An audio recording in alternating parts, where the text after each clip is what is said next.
¿Qué le pasa a esto? Ahí está. Ahí lo ven, ¿no?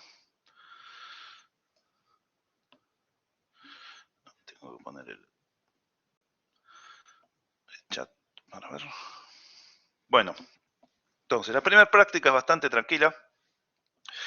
Tiene una parte que vamos a ver acá, en teoría, digamos que no es algo demasiado, demasiado técnico, digamos, es más básico, teórico, que es la parte de topología, que es para irnos acostumbrando a la idea de, bueno, que es un punto interior, que es un punto límite, etcétera, que es un conjunto abierto, etcétera, que son las cosas que necesitamos en la práctica 2, que es límite. Después van a tener toda una parte que van a ver en la práctica sobre, bueno, cosas más prácticas, por así decirlo, como conjuntos de nivel, que ahora vamos a ver lo que son, un poquito de graficar, componer, digamos, acostumbrarse a trabajar ya un poquito con las fórmulas, ¿sí? Así que básicamente nuestra primera unidad es definiciones, cosas, qué tipo de funciones vamos a trabajar, qué tipo de espacios vamos a trabajar, cómo va a ser la estructura de ese espacio, que eso es lo que se llama topología, y recién en la práctica 2 vamos a empezar con límite, que ya es algo más técnico, digamos. La idea de este curso es todas las nociones que vimos en análisis 1, límite, continuidad, diferenciación, integración, todas esas nociones que en análisis 1 las vimos para el cálculo de una variable, o sea, f de x igual y, ¿sí? Una variable en el dominio, una variable en el codominio, la vamos a generalizar a varias variables en el dominio, varias variables en el codominio, ¿sí? Entonces lo que vamos a ir viendo es, en algunos casos, las definiciones se mantienen, entre comillas, son prácticamente iguales, en otros hay que especializar, en otros hay que generalizar, ¿sí? La idea es que todo lo que vimos en una variable en el curso de cálculo de análisis 1, ahora lo vamos a hacer en varias variables. Por eso este curso se llama o bien cálculo en varias variables o bien cálculo vectorial, ¿sí?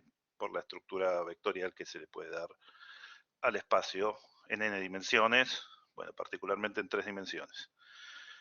El curso va a estar dividido básicamente en 2 partes. La primera parte es hasta diferenciación y aplicaciones de la diferenciación, que son también similares a las que vimos en análisis 1, como las de optimización, por ejemplo. Y la segunda parte va a ser integración. Y una última unidad, ¿sí? Que antes la daba en la mitad del curso, pero ahora la pasamos para el final, para que no corte tanto en el medio, que es una aplicación de la integración, que son ecuaciones diferenciales, ¿sí? Así que es un curso casi réplica del de análisis 1, más una unidad de ecuaciones diferenciales, solo que todo va a ser en varias variables, ¿sí? Van a ir viendo cómo eso implica cambios, ¿sí? Tanto en la parte de diferenciación, donde se va a volver un poco más técnico, como en la parte de integración, donde, bueno, ahí ya va a haber que dar definiciones nuevas de integración. Bueno, entonces lo que quisiera ver entre hoy y mañana, si llegamos, si no, el lunes que viene seguimos un poquito. Bueno, lo básico de qué tipo de funciones vamos a trabajar, ¿sí? La función multivariada, los espacios de trabajo, que es espacios dimensionales, ¿sí? Reales, y un poquito de métricas, normas, etcétera, que es la noción de cercanía en RN, que es lo que necesitamos, la herramienta básica, por un lado para dar la estructura que les decía de RN, pero principalmente para estudiar límite. ¿Sí? ¿Se acuerdan? La noción de límite en Mate 1, en Análisis 1, era, bueno, los valores de la imagen se acercan a tal número, ¿sí? Cuando los puntos del dominio están cerca de tal otro punto. Bueno, esa idea de cerca, que en la recta es sencilla porque la distancia está definida fácil como el módulo de la diferencia, acá la vamos a tener que generalizar un poco y entender bien de qué se trata la idea esa de cercanía en RN, y para eso vamos a ver esta unidad básicamente.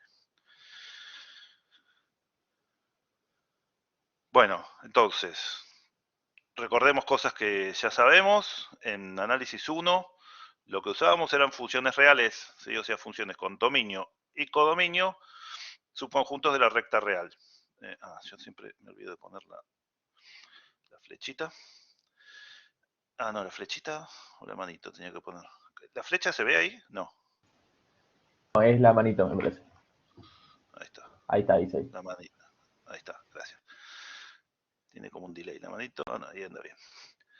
Bien. Las funciones reales que vimos en análisis 1 toman un número real, devuelven un número real. ¿Sí?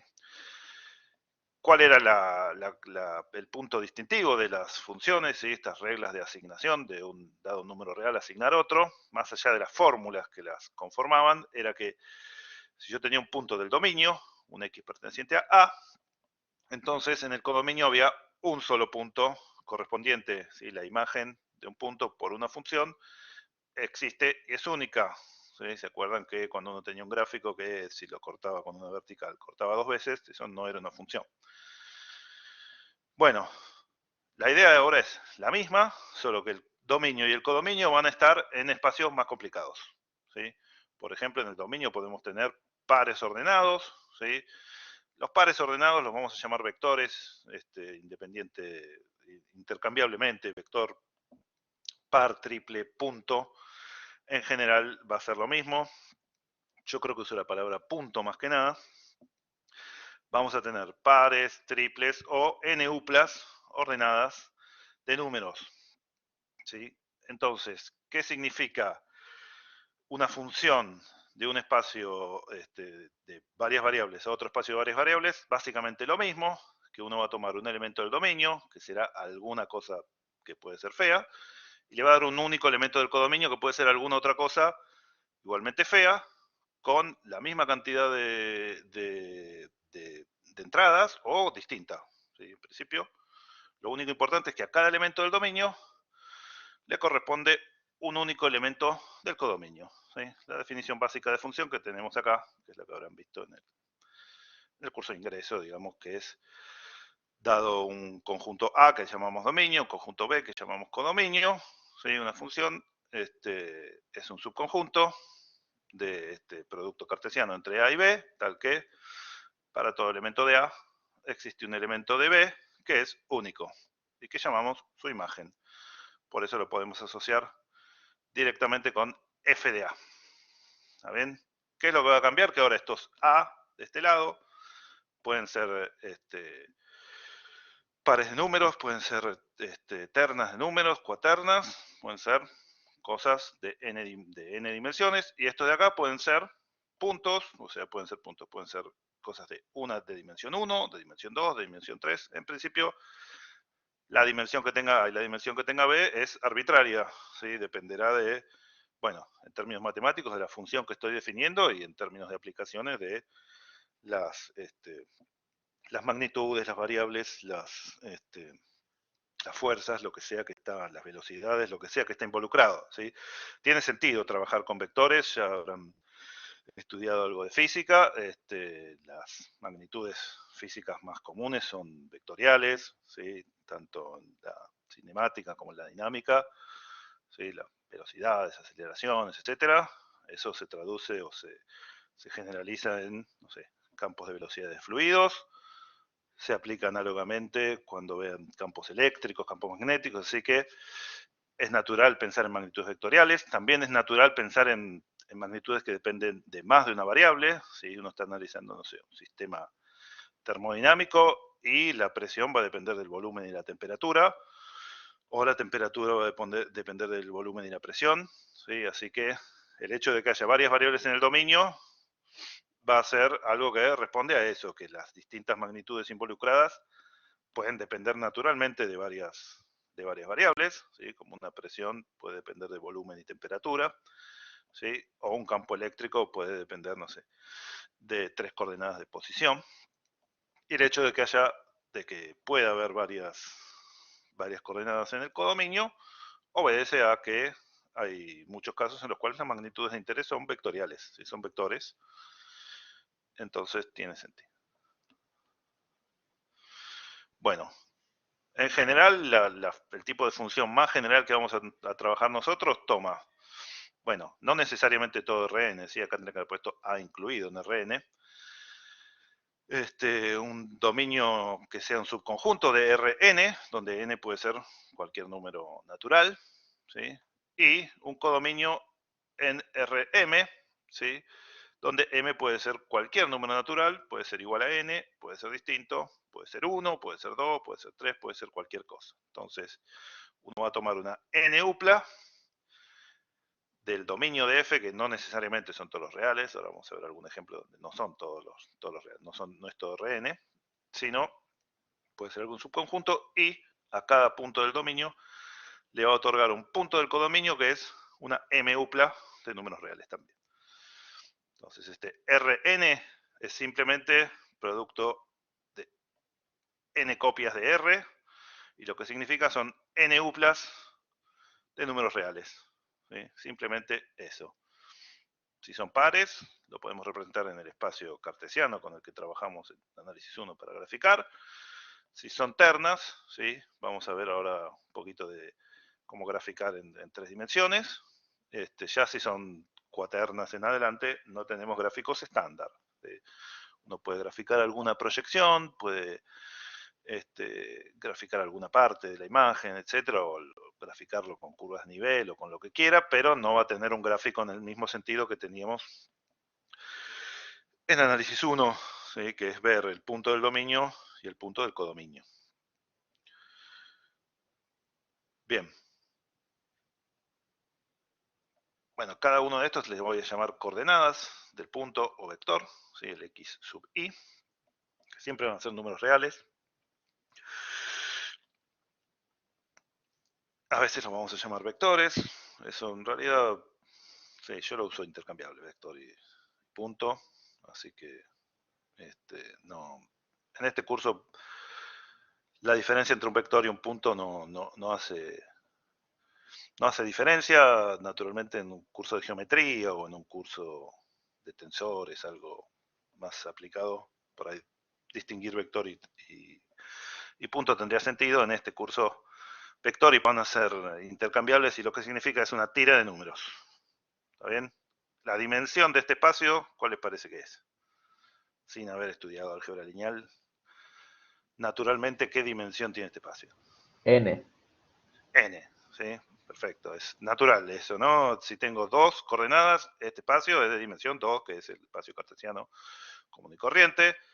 Que son ternas, es tridimensional, tiene 3 dimensiones, 4, y tiene, como dijo su compañero, n dimensiones. ¿Está bien? No, por un lado no asumo que haya conocimientos previos de álgebra lineal, y por otro voy a tratar de, en general, no introducir yo tampoco cosas que no sean estrictamente necesarias de álgebra lineal. Lo que sí vamos a necesitar un poquito son determinantes, que eso después cuando lo necesitemos lo vemos en el momento. Determinantes de 2×2 y 3×3 nada más. Por lo demás, digamos, no vamos a usar mucho de álgebra lineal. No necesitamos tanto tampoco. Bueno, el origen de coordenadas, bueno, en este espacio ya lo vimos cuando vimos análisis 1, es el 0, 0, en este va a ser el 0, 0, 0, en este 4 ceros, y en Rn es una tira de n ceros, ¿sí? Ese es el origen. En general, la flechita que indica que es un vector, por ahí las primeras veces que lo escribo, pero después ya es como que, bueno, uno dice el 0 de Rn y asume que es la tira de todos estos ceros. ¿Sí? Es un abuso de notación que es usual. Lo mismo con las funciones. Yo al principio, creo que de la guía, o al principio de esto, a veces le pongo una flechita de vector como para indicar que m es mayor que 1 y que es una función vectorial. Después ya se va a sobreentender. En cuanto ven el codominio, ya saben si la imagen es un vector o es un número real. Sí, eso. En general, si uno está trabajando en física o en algo donde es importante el carácter vectorial, distinguirlo de la magnitud o de otras variables, ahí le pone uno la flecha. Acá, como es nada más una distinción de la dimensión del codominio, en general no ponemos la flecha, y uno se da cuenta que es un vector asumiendo, verificando la dimensión del codominio y nada más. Bueno, algo que sí puede ser útil de álgebra lineal muy básica son las bases canónicas, ¿sí? Que tiene que ver con lo que me decían recién de la dimensión del espacio Rn. R2 tiene una base canónica que es el 1, 0 y 0, 1. ¿Qué quiere decir? Quiere decir que yo puedo armar cualquier vector de R2 con un múltiplo de este 1, 0 y otro múltiplo de este 0, 1. ¿No? Si quiero armar el vector xy, multiplico el 1, 0 por x y el 0, 1 por y lo sumo. ¿Está bien? En ese sentido es una base. ¿Y por qué es canónica? Bueno, porque es la más sencilla. ¿Sí? Lo único que hay que hacer es multiplicar a cada elemento de la base por lo que quiero que aparezca en esa coordenada y sumar. Naturalmente esto se generaliza a R3, a R4 y a Rn, donde la base canónica lo que tiene es un 1 en uno de los lugares y 0 en los demás. Uno los ordena y los etiqueta, diciendo, bueno, si está en el primer lugar lo llamo E1, ¿sí? Cuando es R2 y R3 lo llamamos IJ y JK. Cuando es Rn, como nos quedaríamos sin letras, los etiquetamos por el lugar donde está el 1. E1 tiene un 1 en el primer lugar y todos ceros, E2 tiene el 1 en el segundo lugar y todos los demás ceros, y E sub K tiene un 1 en el lugar késimo y todos los demás ceros a izquierda y a derecha. ¿Sí? Estas son las bases canónicas con la cual se puede armar cualquier vector del espacio, simplemente, como les decía, multiplicando al vector correspondiente por lo que quiero que aparezca en esa coordenada y sumando, ¿sí? Porque cuando lo multiplico por lo que quiero que aparezca, va a tener ese valor y todos los demás ceros, así que cuando sume, no va a cambiar a ninguna de las demás coordenadas y a esta la va a transformar en el número que yo quiero.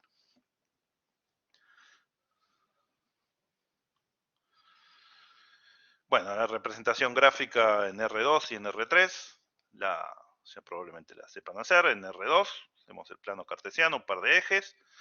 Este punto que está acá, donde se cruzan, es el 0, 0. ¿Sí? No lo anoté, lo tendría que haber anotado. El origen del 0, 0. Y después a un punto XY lo graficamos con coordenadas, que son X en la horizontal e Y en la vertical. ¿Sí? Esto es lo mismo que usábamos en análisis 1, ya sea para graficar funciones o para graficar ecuaciones. ¿Sí? Lo que tuviéramos que graficar, lo graficábamos en R2. Bueno, en R3 es lo mismo, solo que hay una tercer componente que en general la representación estándar es a X y a Y, tratarlos como si fueran el X e Y de recién, ¿sí? Uno en la horizontal y el otro en la vertical, o como le quieran decir, uno en X y el otro en Y. Ese sería este puntito de acá, el XY0 es la proyección sobre el plano XY. ¿Sí? De nuevo, el punto donde se cortan los tres ejes es el origen, el 0, 0, 0. Y a la tercera coordenada la asociamos con la altura, y la altura la medimos en el eje Z. ¿Sí? Entonces, ¿cómo graficamos un punto X, Y, Z? Primero graficamos el XY0 y después levantamos verticalmente hacia arriba hasta la coordenada, hasta el valor de la coordenada Z. ¿Está bien? Si esto fuera, no sé, si hay una cuarta coordenada no se puede representar gráficamente, al menos no con un gráfico estándar. ¿Sí? Uno podría representar una proyección, o bueno, si son funciones, después van a haber curvas de nivel, que son gráficos en R3. Si hay una cuarta coordenada, no hay un gráfico estándar. Sí, hay gráficos específicos que se usan, depende para qué uno lo tenga que usar, pero nosotros no vamos a ver gráficos que no sean estos, los estándar, y no hay gráfico estándar para un punto en R4. ¿Sí? Uno a veces grafica puntos en R4 en el sentido de colapsar, por ejemplo, 3 dimensiones en una, ¿sí? Es muy común, bueno, después cuando vean física, no sé si física 1 o física 3, por ahí ven algo de relatividad especial, y ahí es muy común, si bueno, una partícula se está moviendo, es como que la única, si se está moviendo en línea recta, la única, el vector velocidad determina una única dirección, entonces uno puede colapsar las dimensiones espaciales en la dirección del vector velocidad, ¿sí? Y mirar básicamente una sola dirección temporal y una sola dirección espacial. Pero son casos específicos, no hay un gráfico general en R4, ni en R5, ni en R6. Bueno, Entonces, vamos a darle nombre a algunos tipos de funciones particular, ¿sí? Que vamos a trabajar nosotros. Lo que vamos a trabajar nosotros básicamente son estas que vamos a ver ahora, que son los campos escalares, básicamente porque son aquello con lo cual vamos a construir las funciones más generales, que vamos a llamar campos vectoriales o funciones más en general. Así que nosotros vamos a centrar nuestra atención sobre este tipo de funciones. Funciones que tienen dominio en Rn, puede ser cualquiera el n. ¿Sí? Naturalmente, como le decía recién a Santiago, si n es mayor que 2, no la vamos a poder graficar. Pero con n igual 1 o con n igual 2, vamos a ver ahora que se pueden graficar estos. Y el codominio es R, o sea, el codominio es dimensión 1. ¿Qué quiere decir esto? Que esto agarra una tira de n números y devuelve un número. ¿Sí? Es como que yo te diga, bueno, te digo la presión y la temperatura y con la ecuación de estado vos me devolvés el volumen. ¿Sí? ¿Entiende? O te digo la posición en el espacio, ¿sí? Y vos me decís cuál es la temperatura en ese punto. Entonces pones un termómetro y medís la temperatura en ese punto. ¿Está bien? O el potencial eléctrico, lo que sea. ¿Sí? Tengo n, donde n puede ser 1, 2, 3, 4, 5, n puede ser cualquiera, esas son las variables del dominio. Y en el codominio hay un número, por eso se llama campo escalar. A los números, en general, para distinguirlo de los vectores, se los llama escalares. ¿Sí? Entonces, las funciones cuyo codominio tiene dimensión 1, o sea, cuyo codominio son conjuntos de números, las vamos a llamar campo escalar o función real.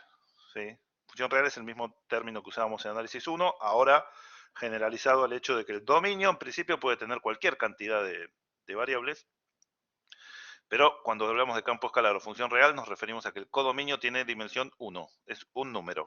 ¿Sí? Por ejemplo, esto que está acá.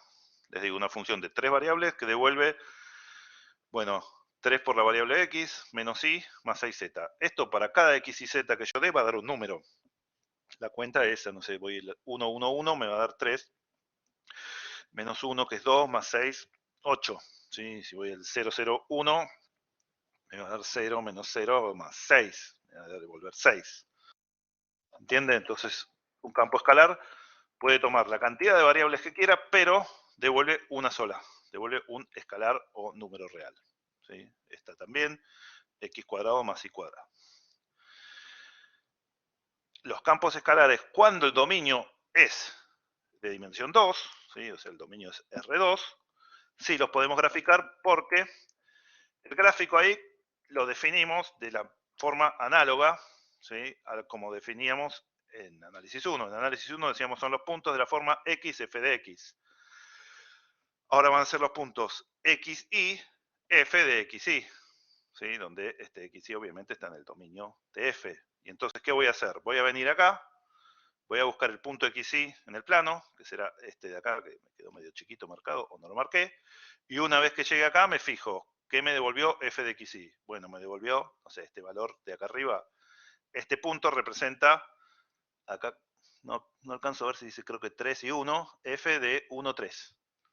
¿Sí? Este z es f de 1, 3. Es la altura esta de acá, la altura correspondiente a este punto, es f de 1, 3. Si yo lo proyecto, me da el 1, 3. ¿A qué altura lo levanto? Lo levanto a la altura f de 1, 3. ¿Se entiende cómo grafiqué este puntito de acá arriba? Busqué el xy en el plano y lo levanto o lo bajo dependiendo del valor. Si este es negativo irá para abajo y si es positivo va para arriba. Pero una vez que tengo el punto del dominio, lo grafico acá arriba. O acá abajo, donde esté, donde el valor que me dé de z es la altura. Altura entendiendo que puede ser positivo o negativo. ¿Se entiende cómo creé el punto este? No sé por qué me quedó tan chiquito el gráfico. Buenísimo. Perfecto. Bueno, naturalmente esto, uno dice, bueno, y esto, si yo imagínate que lo quiero, nosotros cuando graficábamos en análisis 1, agarrábamos todo el dominio, graficábamos todos los puntos y los uníamos.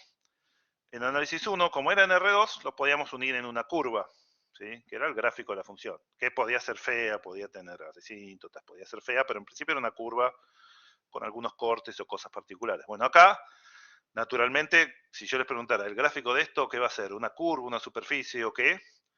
La respuesta sería, y no sé, depende de cuál sea el dominio, porque si el dominio son, bueno, si son puntos aislados, obviamente van a ser puntos aislados, pero si el dominio es, no sé, todo un disco acá abajo, bueno, por ahí esto es una superficie.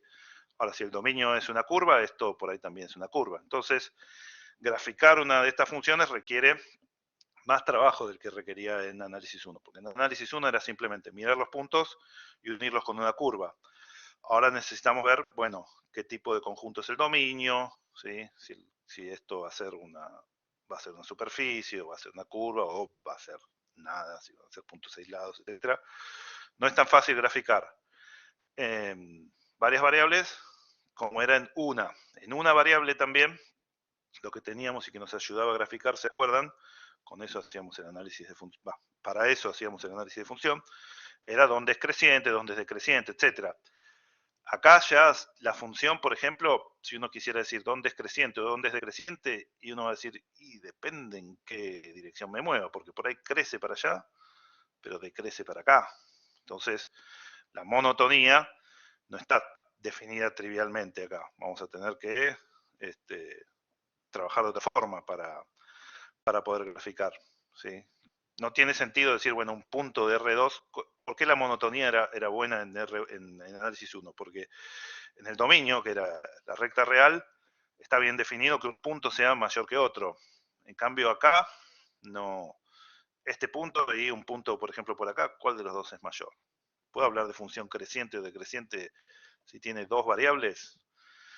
Y no, puedo hablar si crece cuando me muevo siempre en la misma variable, ahí tiene sentido pensar si crece o decrece, pero si muevo las dos variables, hablar de creciente o decreciente ya no tiene sentido. Entonces, graficar para funciones escalares, aún en el caso más estándar, que es este, de, por ejemplo, R2 en R, requiere más trabajo. Nosotros vamos a trabajar en la práctica con esto, que es el tema de curvas de nivel, etcétera, y no cualquier función vamos a poder graficar, o no cualquier función nos vamos a tomar el trabajo de hacer un gráfico exacto, ¿sí? Porque nos interesan más las cosas analíticas. Lo que van a ver en la primera práctica es, bueno, por un lado el tema de, que ahora vamos a ver acá, que son los conjuntos de nivel.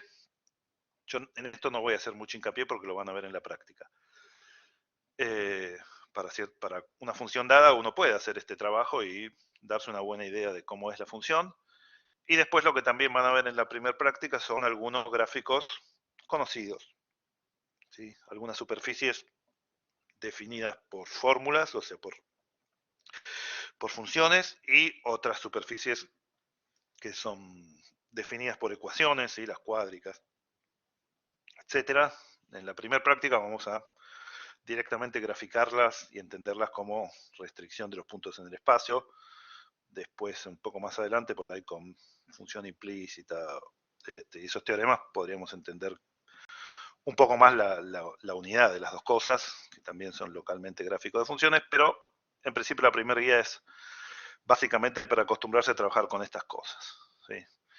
Por ejemplo, rápidamente, no, como les decía, no voy a hacer hincapié en esto porque lo van a ver en la práctica y yo quiero avanzar con el tema de topología, pero si tenemos un campo escalar, f de x igual x cuadrado más y cuadrado, no di el dominio, si no doy el dominio se asume el dominio natural, que es el subconjunto más grande de R2 en este caso, que lo contiene. Esta cuenta, x cuadrado más y cuadrado, no tiene ninguna restricción. Dado x lo puedo elevar al cuadrado, dado y lo puedo elevar al cuadrado, y puedo sumar, así que el dominio natural de esta f es todo R2. Y si yo quisiera graficar esto, lo haría con dos tipos de herramientas. La más importante es esta, los conjuntos de nivel, y las trazas son un poquito para ubicar en el espacio. Los conjuntos de nivel, ¿sí? Son un poco como esos mapas, no sé si se llaman mapas geológicos o cómo, que tienen colores o tienen como contornos en los cuales le anotan un numerito que es la altura. Si uno tiene que subir una montaña y tiene un mapa, el mapa es 2D en general y lo que le va indicando son ciertas líneas que marcan la altura, ¿no? Si es una montaña, a medida que se van acercando más al centro, la altura va a ser mayor, ¿sí? Que es el pico. Bueno, los conjuntos de nivel, la idea es esa, ¿sí? Uno se queda en el espacio del dominio, ¿sí? Y lo que analiza es para qué puntos del dominio la función toma determinado valor. Por ejemplo, me pregunto para qué puntos del dominio de esta función la función toma el valor 2. Esto sería el conjunto del nivel 2. Si esto es una altura, a donde el gráfico de esta función está a altura 2. 2 centímetros, 2 metros, lo que sea, eso dependerá de la unidad de medida. ¿Y qué es esto? Si yo tuviera que decir qué tipo de conjunto es, x cuadrado más y cuadrado igual 2, es una circunferencia, ¿sí? De radio, bueno, siempre las circunferencias de radio la raíz de esto que está acá. Si es positivo, ¿no? Si es negativo es el vacío, pero si es positivo, es la raíz esta, la raíz de 2. ¿Dónde está altura 0,5? Bueno, pongo así, me da 0,5. Estos son circunferencias centradas en el 0,0 y de radio, el radio que corresponda. Este tipo de conjuntos los podemos graficar en R2, que es el dominio de esta función. Y eso me da una idea de un mapa de cómo se va moviendo la función o cómo van siendo los valores. Si acá si uno, bueno, me quedan muy chiquitos los números, pero si uno lo va mirando, a medida que se aleja, va creciendo esto, ¿sí? Va creciendo cuadráticamente.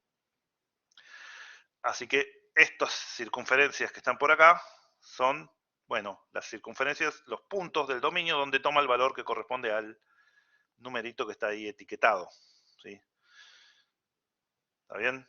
Fíjense que esto también les da una idea, entre comillas, de algo que preguntaba Santiago antes, de cómo graficar algo de una dimensión más del espacio que tengo ahí. Fíjense que esto que está acá, en principio es un gráfico en 2 dimensiones, pero la etiquetita esta que está acá es la tercera dimensión, ¿sí? Naturalmente esto todavía lo puedo graficar, ahora vamos a ver en el siguiente gráfico que esto lo puedo graficar en 3D, simplemente dándole una altura, pero eso nos da la idea de que si yo tuviera un gráfico en una función con dominio en 3 dimensiones y quisiera graficar o dar alguna idea gráfica de su comportamiento, lo que podría hacer son conjuntos de nivel tridimensionales y a cada uno etiquetarlo con un número, ¿sí? Eso no es estándar ni es algo que se haga siempre y que todo el mundo lo haga, pero sería una forma de graficar una función de R3 en R, o sea, una función en R4. Bueno, se entiende que son los conjuntos de nivel, son simplemente los subconjuntos del dominio donde la función toma un valor determinado, ¿sí? Si yo acá preguntara, por ejemplo, ¿cuál es el conjunto de nivel? Menos 1. ¿Cuál sería? Si yo acá pongo C sub menos 1 y acá igual menos 1, ¿qué conjunto correspondería? El vacío. Vacío. Sí.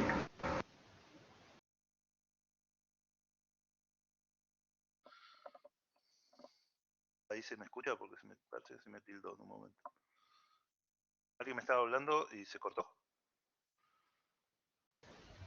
No, yo dije vacío. Ahora sí se escucha. Ah, listo. Perfecto, gracias.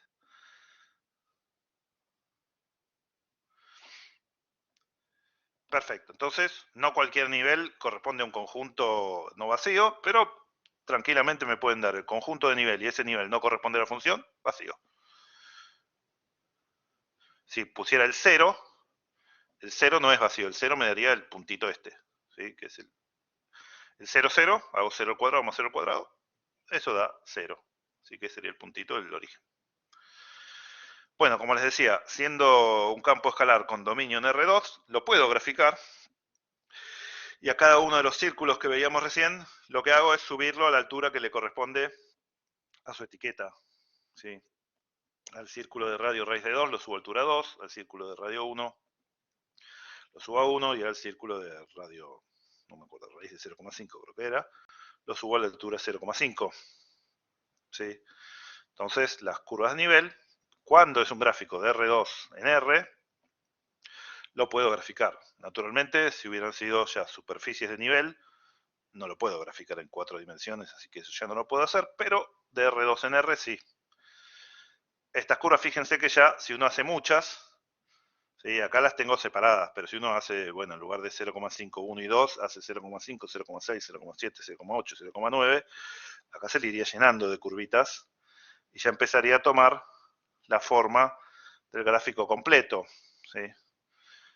cómo uno las envuelve, por así decirlo. Bueno, eso es la otra herramienta que les decía que tenemos, que son las trazas, ¿sí? Que estas son en general dan menos información. Para lo único que uno usaría las trazas es para esto, para armar el gráfico, no es que dan tanta información sobre la función.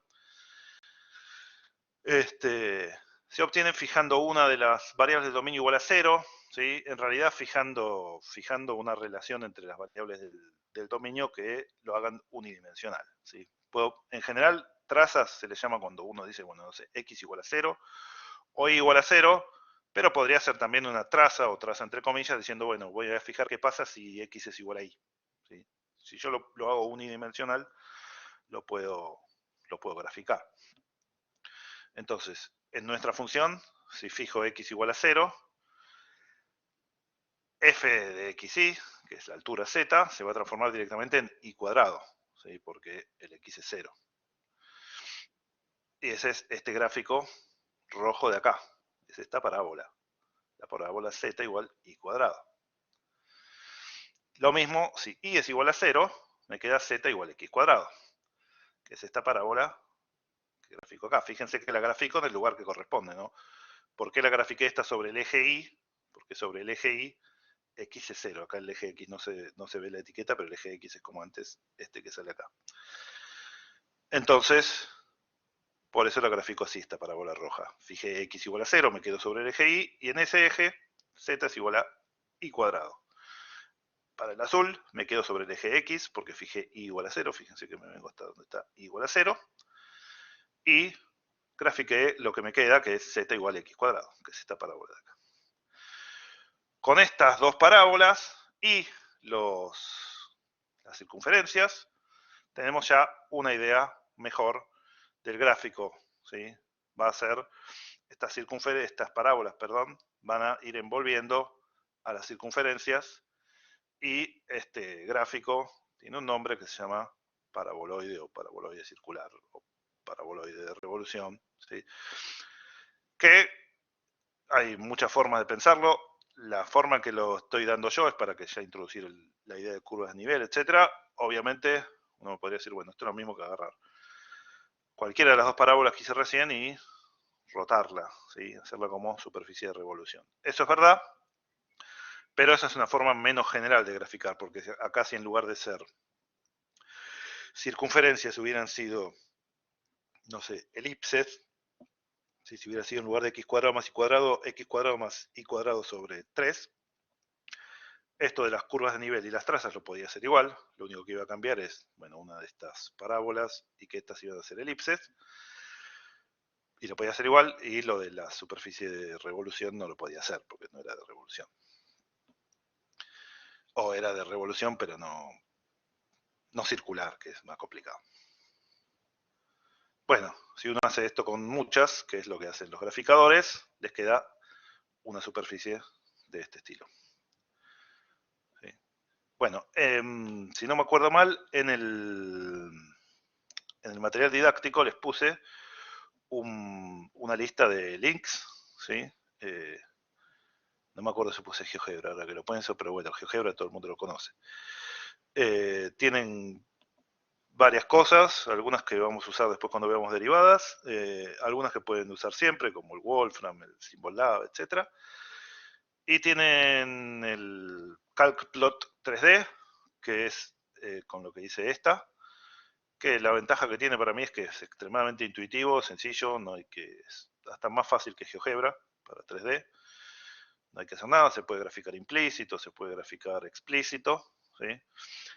Mi recomendación para lo que sea graficar en la práctica 1 es que, bueno, con lo que van a ir viendo en la práctica y lo que vimos hoy, empiecen haciendo ustedes el gráfico y después lo pueden verificar con alguno de estos. El CalcPlot 3D con el que hice esto, que lo tienen ahí en los links, es el que a mí me resulta más sencillo. Uno pone la fórmula y se lo grafica, después uno puede ir restringiendo, tiene ahí unos settings para restringir, etc.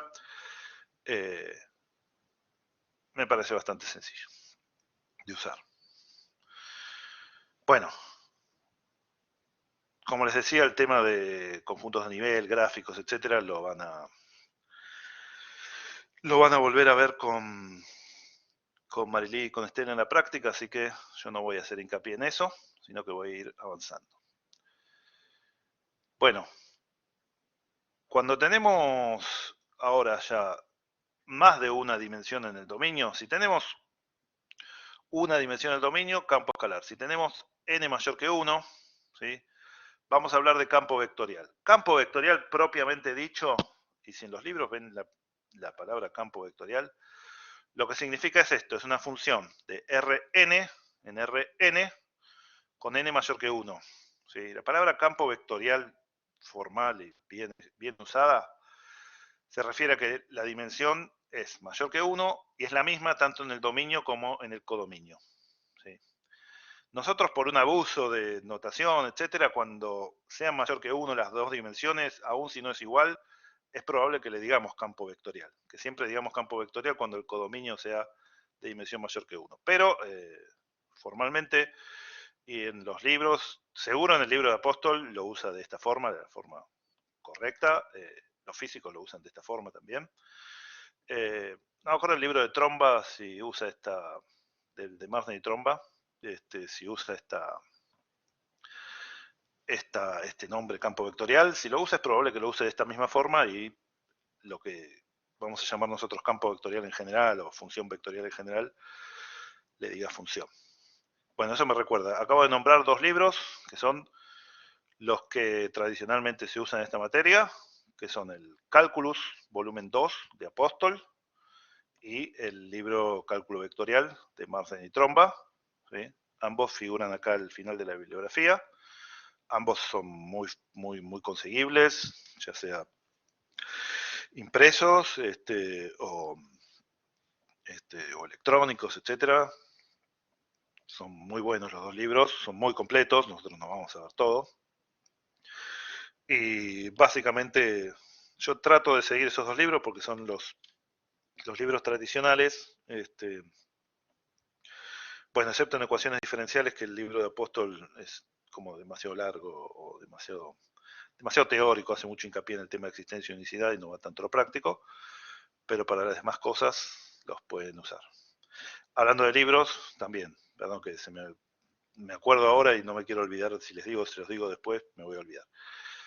En el material didáctico, además de mis clases teóricas, o sea, estos PDF y los extensos que les hago yo, que son estas clases extendidas, hay un apunte que lo había preparado nuestro anterior jefe de cátedra, que tiene creo que todos los temas, excepto ecuaciones diferenciales.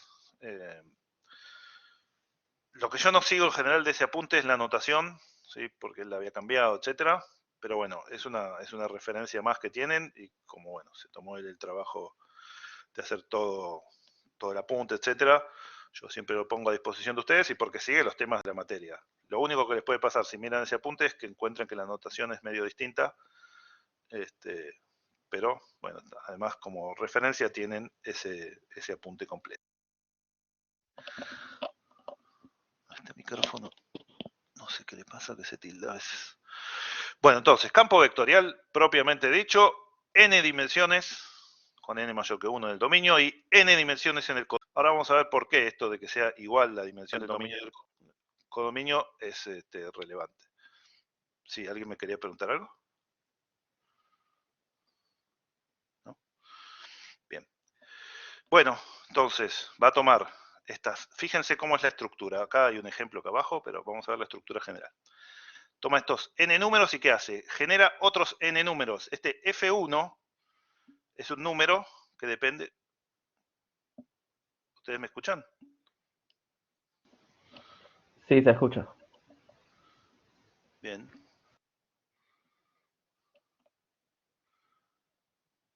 Acá el monitor del micrófono me figura como que se escucha.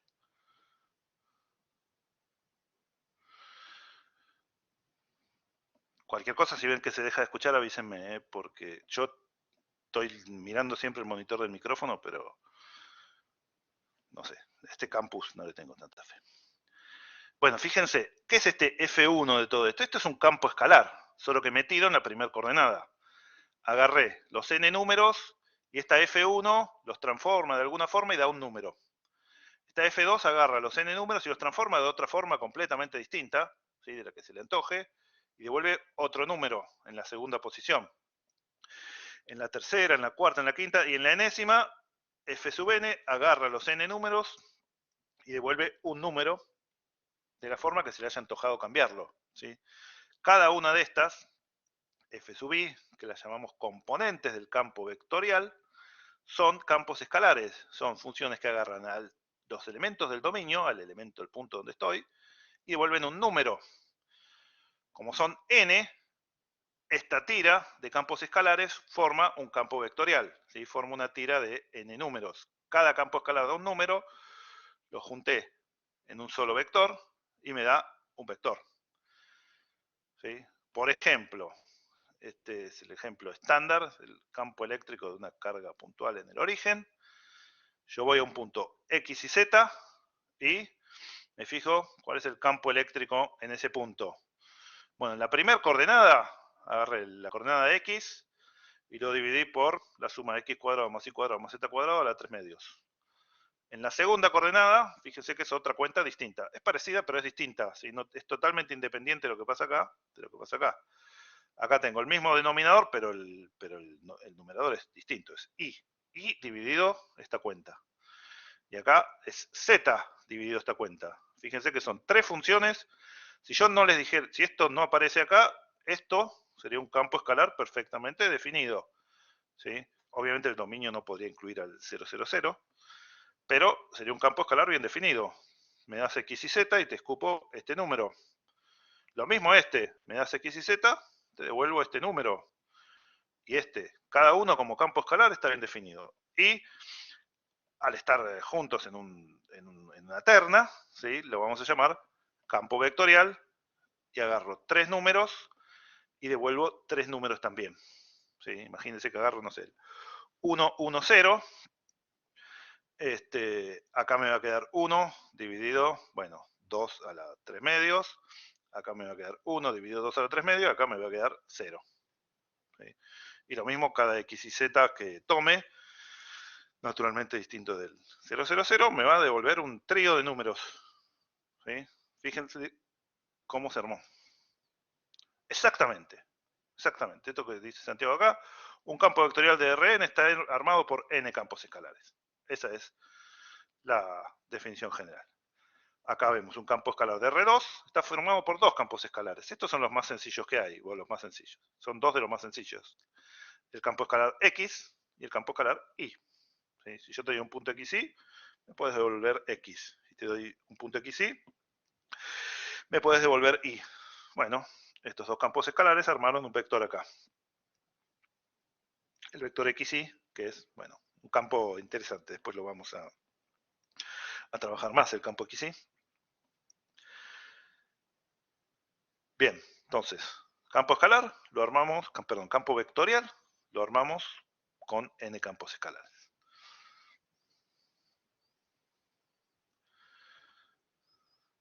Bueno, ¿por qué es lo que yo les dije? Bueno, voy a usar yo después, y creo que en la práctica no eliminé los nombres campo vectorial para generalizaciones, pero ¿por qué es relevante el caso en el que n del dominio y n del codominio son iguales? Porque se pueden graficar, obviamente cuando n es igual a 2 o n es igual a 3, se pueden graficar los campos escalares, ¿sí? Con este tipo de gráficos, que si bien no es un gráfico cartesiano, no es el gráfico de una función en el sentido que veíamos más arriba, es un gráfico que tiene bastante sentido y es bastante estándar, ¿sí? El gráfico de un campo vectorial. Por ejemplo, este campo es el campo XY que teníamos acá, el campo B, que se llama fuente de divergencia de un fluido. Es como, imagínense en una fuente, vieron que sale el agua de un lugar. Esto imagínense que acá es la punta de la canilla donde sale el agua y el agua se va para todos lados. ¿Cómo grafiqué esto? Bueno, yo lo grafiqué ahí con el cálculo 3D, pero ¿cómo lo graficarían? Uno dice, bueno, me vengo a un punto, no sé, el 1, 2.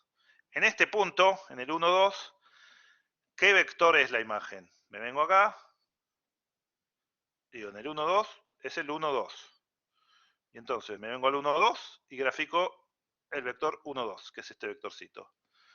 Me vengo al 2, 2 y grafico el vector correspondiente, que es el 2, 2. ¿Sí? ¿Se dan cuenta cómo se graficaron todas estas flechitas? Uno va al punto, en ese punto pone como el origen, el inicio del vector, y grafica la punta del vector de acuerdo a la imagen que le da el campo. ¿Sí? Por eso se pueden graficar estos campos cuando n es 2 en el dominio y n es 2 en el codominio. Uno simplemente va al punto correspondiente y grafica el vectorcito correspondiente como si ese punto fuera el origen. Bueno, en R3 lo mismo, solo que son más feos los gráficos, pero en R3 también, si va de R3 a R3, como era el campo eléctrico este que pusimos acá, como les decía, voy a un punto, no sé, al 1, 1, 1, ¿sí? Que me dará, no sé, 1 sobre 3 a la algo, 3 a la 3 medio, etc. Básicamente 1, 1, 1 multiplicado por un factor de escala, voy al 1, 1, 1, me pongo por acá, y grafico esta flechita, que es, bueno, ese 1 dividido raíz de 3, o 3 a la 3 medios, lo que sea, en cada componente. ¿Se entiende? Si la dimensión, siendo n igual a 2 n igual a 3, es la misma del dominio y del codominio, se pueden graficar los campos escalares, los campos vectoriales. Por eso es que en física son usados. Este tipo de gráficos los van a ver cuando vean, por ejemplo, electrostática, ¿sí?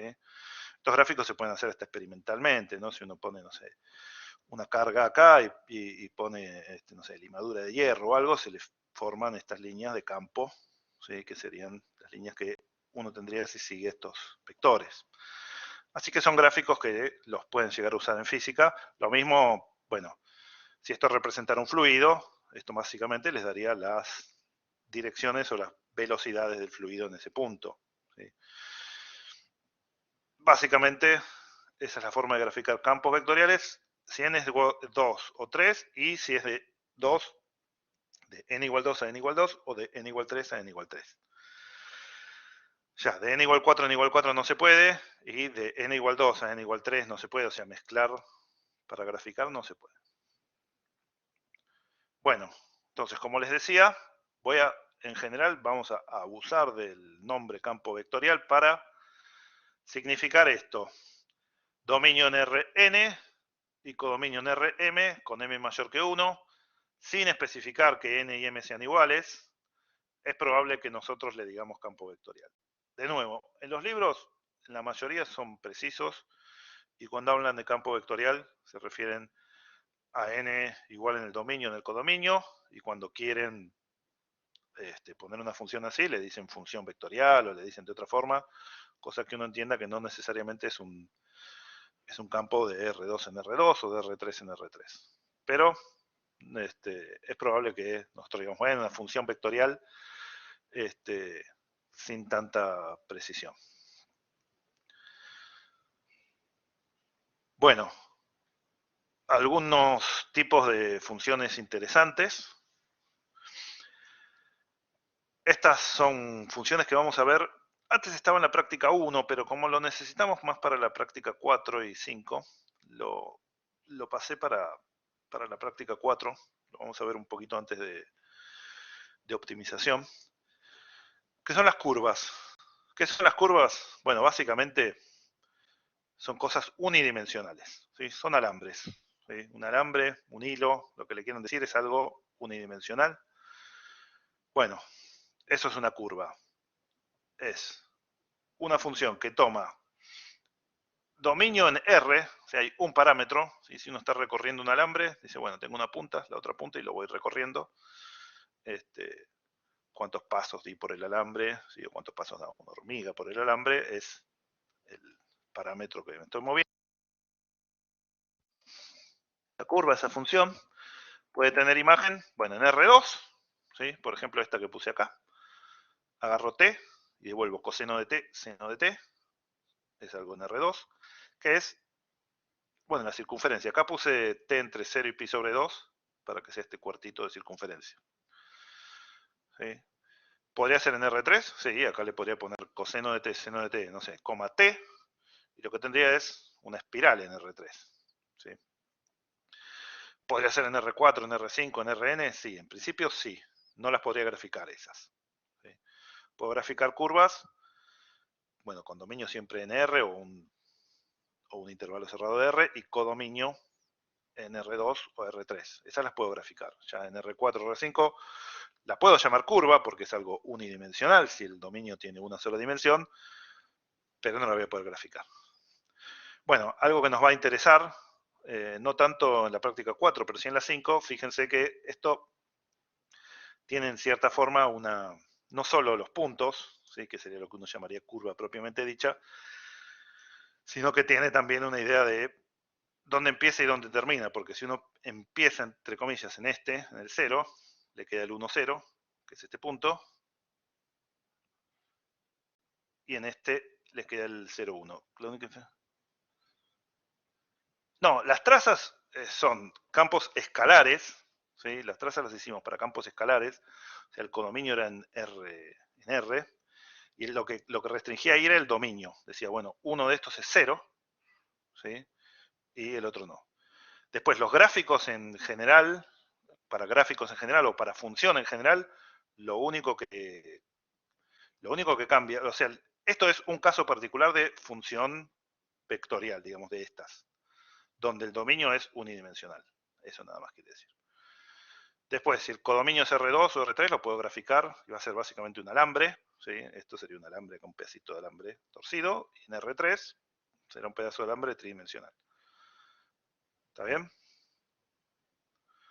Es un caso particular de estas funciones que están acá, donde m, bueno, es mayor que 1, pero n es exactamente 1.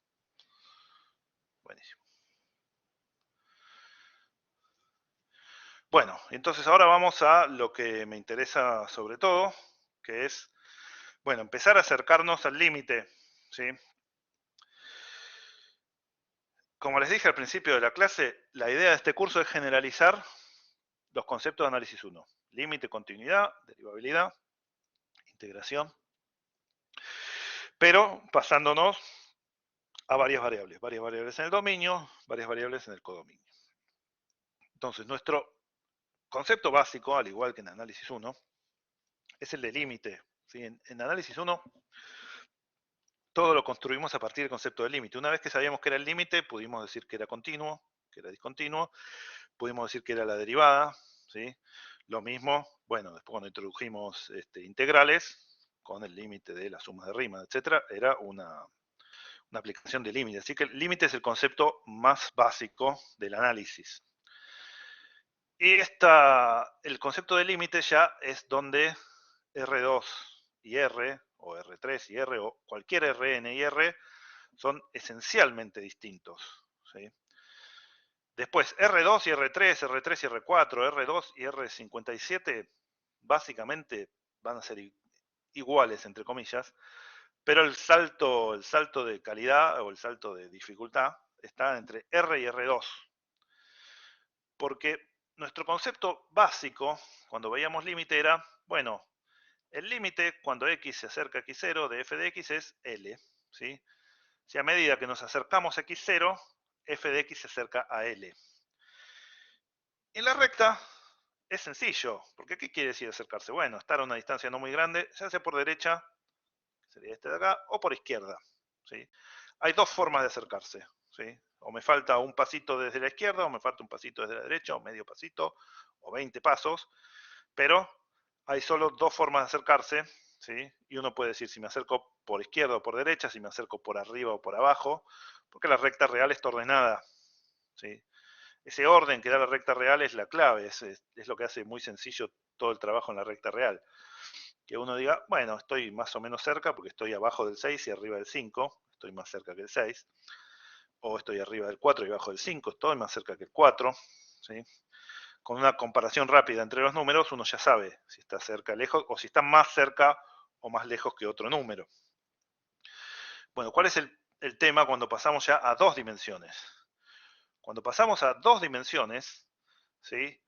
Uno dice, bueno, podría venir por izquierda, podría venir por derecha, pero también podría venir por arriba, podría venir por abajo, podría venir chanfleado, ¿sí? Oblicuo, vamos a decirlo más formalmente, o podría venir, no sé, como un borracho yendo para derecha, izquierda, cualquier voltereta, este viboreo que es acá, hasta acercarme al punto, ¿sí? No solo me puedo acercar por izquierda y por derecha, sino por arriba y por abajo, por cualquier recta y por cualquier curva, ¿sí? Hay infinitas formas de acercarme a un punto. Entonces, ¿qué quiere decir? Cuando yo quiera generalizar el límite, voy a hacer algo muy parecido. Voy a decir, bueno, el límite, por ejemplo, de un campo escalar, que sería un número, es el número L, si cuando me acerco al punto x0, la imagen de ese campo escalar se acerca a L. Bueno, si es un campo escalar que la imagen se acerque a L, sabemos que quiere decir que la distancia entre el módulo de la diferencia entre L y el valor de la imagen sea chiquito, pero ¿qué querría decir que se acerque al punto del dominio? Si se acerca por derecha, por izquierda, por arriba, por abajo, por una curva, por otra. Bueno, la idea de dar ahora las normas, las distancias que vamos a dar y los entornos, las bolas, etcétera, es poder tomar todas estas direcciones al mismo tiempo, ¿sí? ¿Qué es lo que va a tener que pasar en el límite? Que no importe por qué dirección yo me esté acercando, la imagen se acerque al valor que corresponde al límite. Entonces, cuando yo lo hacía en R, ¿sí? En R1 esto, podía hacer directamente la cuenta. Bueno, me acerco por acá y veo que da, me acerco por acá y veo que da. ¿Cuál es el problema ahora? Yo no puedo hacer eso, porque ahora hay infinitas. No puedo enumerar todas las formas posibles de acercarme y comprobar que por todas da el mismo valor, que es lo que yo hacía en R. Decía, voy por derecha y da 3, voy por izquierda da 3, listo, el límite 3.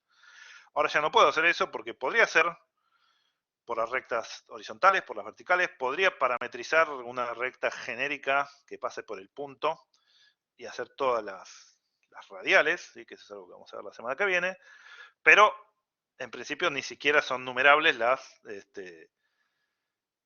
curvas posibles, ¿sí? Las curvas no rectas son cualquier cosa. Entonces no puedo hacer esa enumeración, ese exhaustivo de probar por toda la forma de acercarme que dé el mismo valor, que es lo que hacía en R1. Entonces tengo que poder invocarle a todas las direcciones de una forma unificada.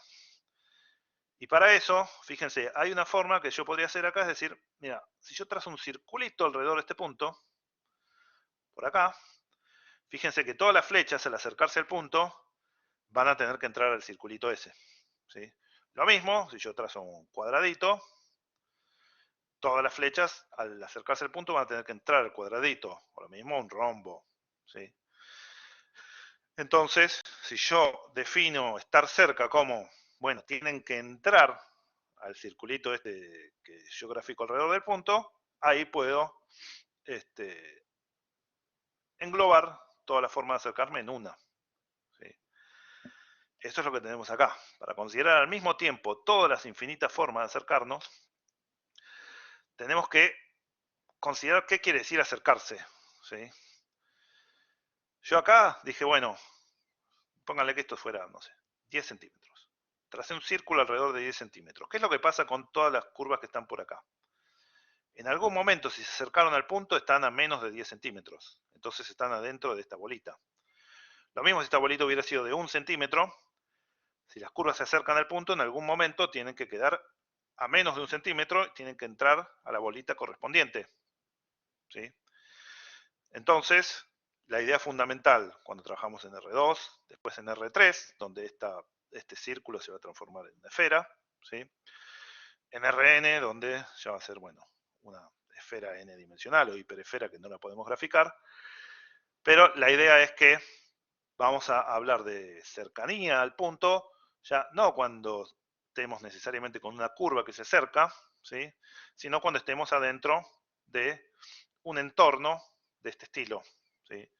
Esto, en principio, fíjense que no importa cuán chiquita fuera la circunferencia, naturalmente la grafiqué de un tamaño que se pueda ver, pero si las curvas se acercan al punto, no importa cuán chiquito lo haga, en algún momento tienen que entrar a esa circunferencia. Si yo la hice de 1 centímetro, entraron. Si la hice de 0,1 centímetros, como se acercan al punto, en algún momento tienen que estar a distancia menor que 0,1. Y en algún momento tienen que estar a distancia menor que 0.0001. ¿Sí? Entonces, no importa cuán chiquito yo haga la bola alrededor del punto, siempre tienen que entrar ahí. Entonces, eso nos lleva a definir lo que brevemente entre hoy y mañana vamos a hacer, que es, bueno, la idea de cercanía, que la vamos a asociar con distancia, ¿sí? Que lo vamos a llamar métrica o distancia, que es nada más que una generalización de la distancia que veíamos en R, que era el módulo de la diferencia.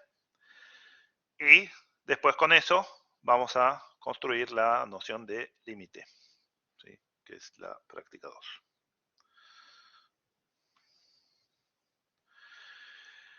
Bueno, entonces, en la recta real, en R, tenemos la noción de distancia dada por la diferencia, el módulo de la diferencia, ¿sí?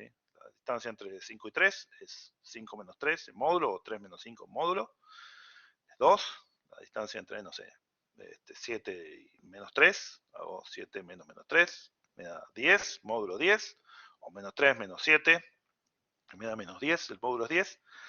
La distancia en la recta es básicamente una forma única, en realidad hay infinitas, ¿no? Pero una que va a representar a todas las que vamos a ver nosotros, que es el módulo de la diferencia.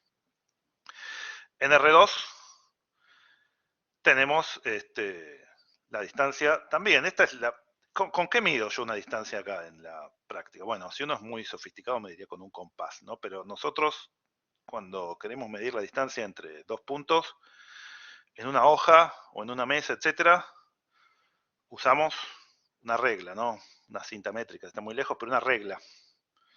¿Sí? Básicamente trazamos una línea entre los dos puntos y medimos cuánto mide esa línea. Cuando estamos en R2 hacemos lo mismo. Si yo tengo este punto P, bueno, que es esta esquina, no sé por qué no le puse el punto, y este punto Q, que es esta otra esquina, ¿cómo mido la distancia entre esos dos puntos? Bueno, trazo una línea recta entre esos dos puntos y me fijo qué longitud tiene. Dado que estamos en el espacio y tiene coordenadas los puntos, es fácil, con el teorema de Pitágoras, calcular esta longitud, que es la raíz cuadrada de la suma de los cuadrados de estas dos longitudes de los catetos. Las longitudes de los catetos son la diferencia entre las coordenadas correspondientes en módulo, y entonces, si las elevo al cuadrado, no me importa en qué orden están, no me hace falta el módulo. Sumo las diferencias, que son las longitudes de los catetos, al cuadrado y le tomo raíz cuadrada. Por el teorema de Pitágoras, eso me da esta longitud de acá. ¿Está bien? Esto que hice en R2, lo puedo hacer en R3. ¿Sí? Si ahora me dan dos puntos de R3, en R3 puedo graficar una recta también. Grafico la recta que une esos dos puntos. Y con la longitud de ese segmento recto, me da la distancia entre los dos puntos. Imagínense que este punto Q, en lugar de estar acá, estuviera, no sé, imagínense una tercera dimensión que sale para acá afuera, estuviera a cierta altura, no sé, 5.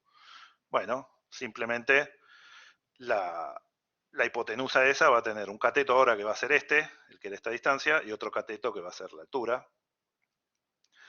Y eso me va a agregar acá un z menos z cuadrado. Z1 menos z2 al cuadrado. Esa es la longitud en R3. Bueno, la longitud en Rn, naturalmente no la podemos graficar, pero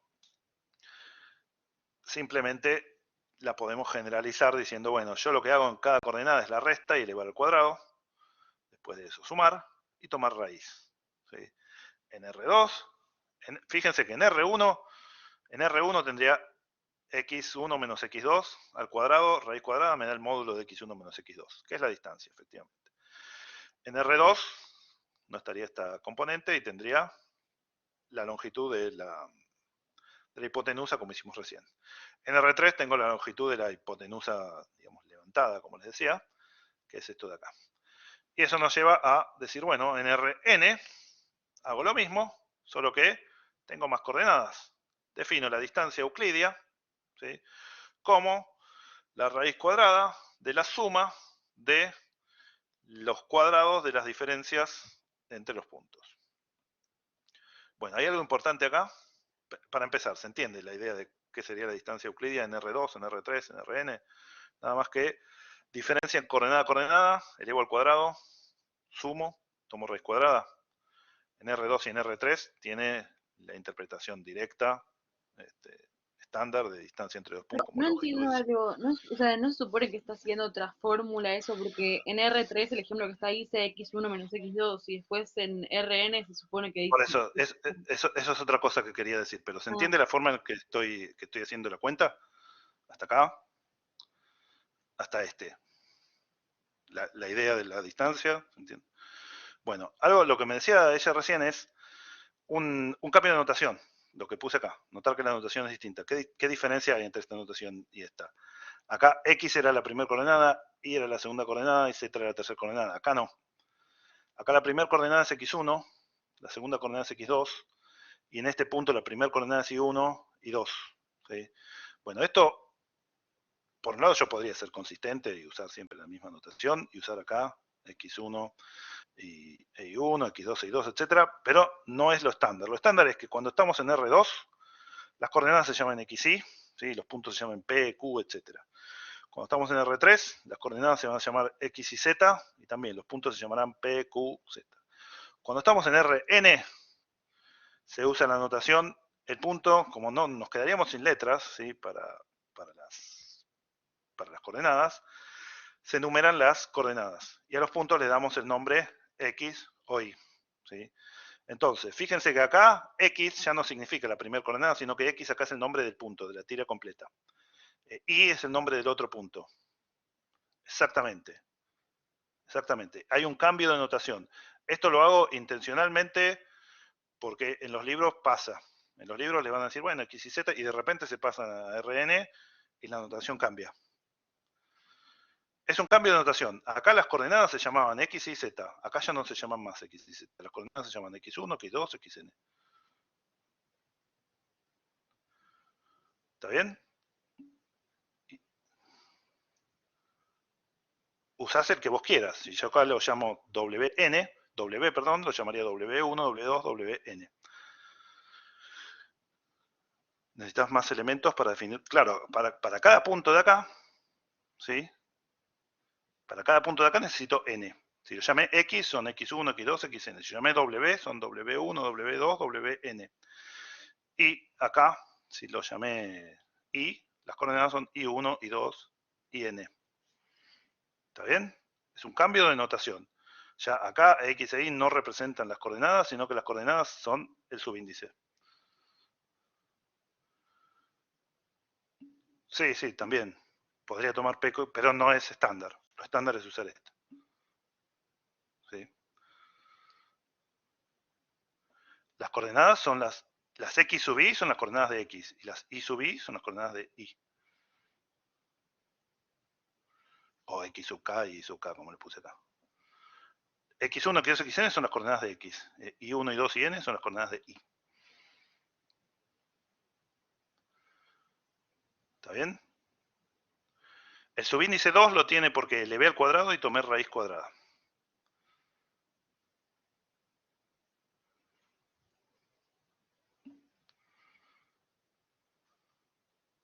¿Se entiende la diferencia entre esta notación y esta? Si no se entiende, dígame, porque es no, clave yo acá. sigo sin entender, tipo, me marea mucho, no, como que no me termina de cerrar. A ver, que esto es un punto de Rn, ¿se entiende? X1, X2, XN es un punto de Rn. Sí, eso sí, Que Y1, Y2 y N es otro punto de Rn. sí. Bueno, si yo les digo, la distancia es agarrar coordenada a coordenada, restar, elevar al cuadrado y sumar. Y después tomar raíz cuadrada. ¿Cómo hacerlo con estos dos puntos? ¿Se entiende? Tengo que Ah, hacer claro, sí, sí, sí. Y1 menos X1, Y2 menos X2, y N menos XN. Elevo al cuadrado, que es lo que hice acá. Sumé y tomé raíz cuadrada. ¿Está bien? Exacto. Mi problema cuando estoy en Rn es que me quedo sin letras. Entonces, para eso uso todos los subíndices que yo quiera y tengo la dimensión que yo quiera. ¿Cómo hice la distancia entre estos dos puntos? Coordenada, coordenada, resté.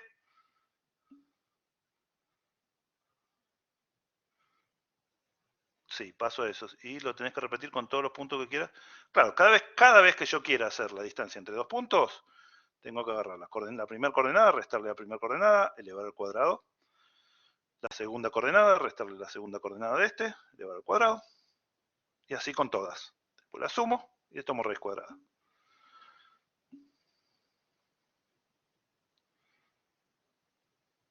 ¿Está bien? Sí. Como la notación estándar es llamarlo X, Y, Z a los puntos en RN, prefiero que la confusión se elimine ahora a que les genere confusión después cuando están leyendo en el libro, en el apunte, etc. Este es un abuso de notación muy usual, por eso quiero que quede claro ahora y que la confusión que podría causar la cause en este momento y no después.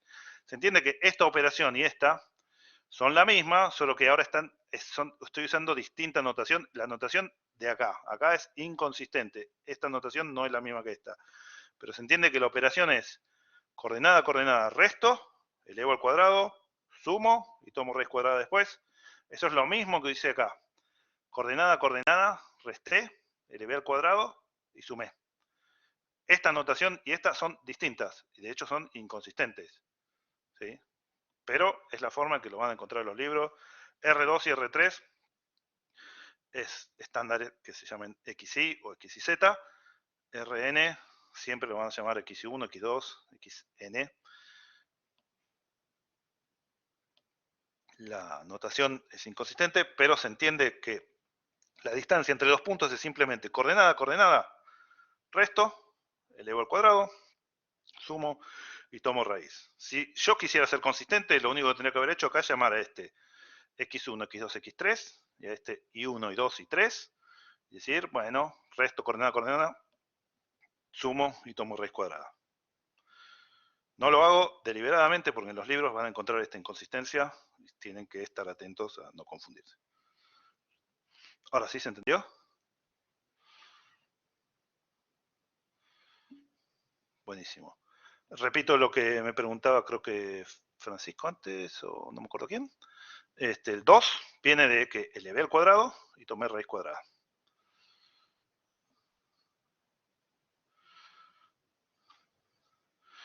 Bueno, esa es la distancia más natural, entre comillas, ¿sí? Tomar una recta, una regla, trazar una recta y medir cuánto mide la distancia entre esos dos puntos.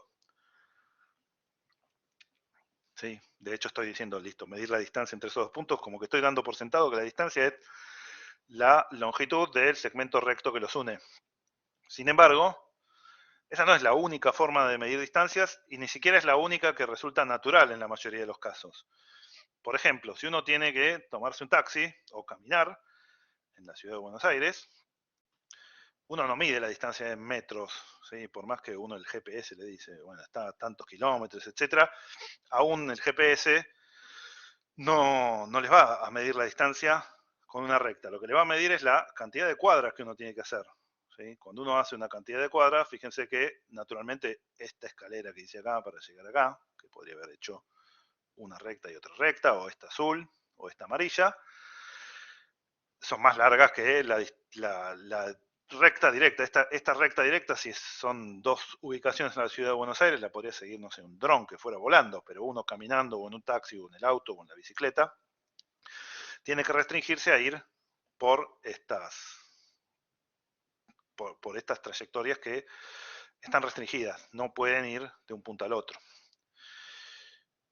¿Qué otros casos en los cuales digamos, la longitud o la distancia de un punto al otro la medimos de otra forma, de forma natural? No sé, la distancia entre dos, cuando uno mira, no sé, en el mapa o en la guía de ruta, ¿cuál es la distancia de Buenos Aires a Nueva York? O de Buenos Aires a Pekín.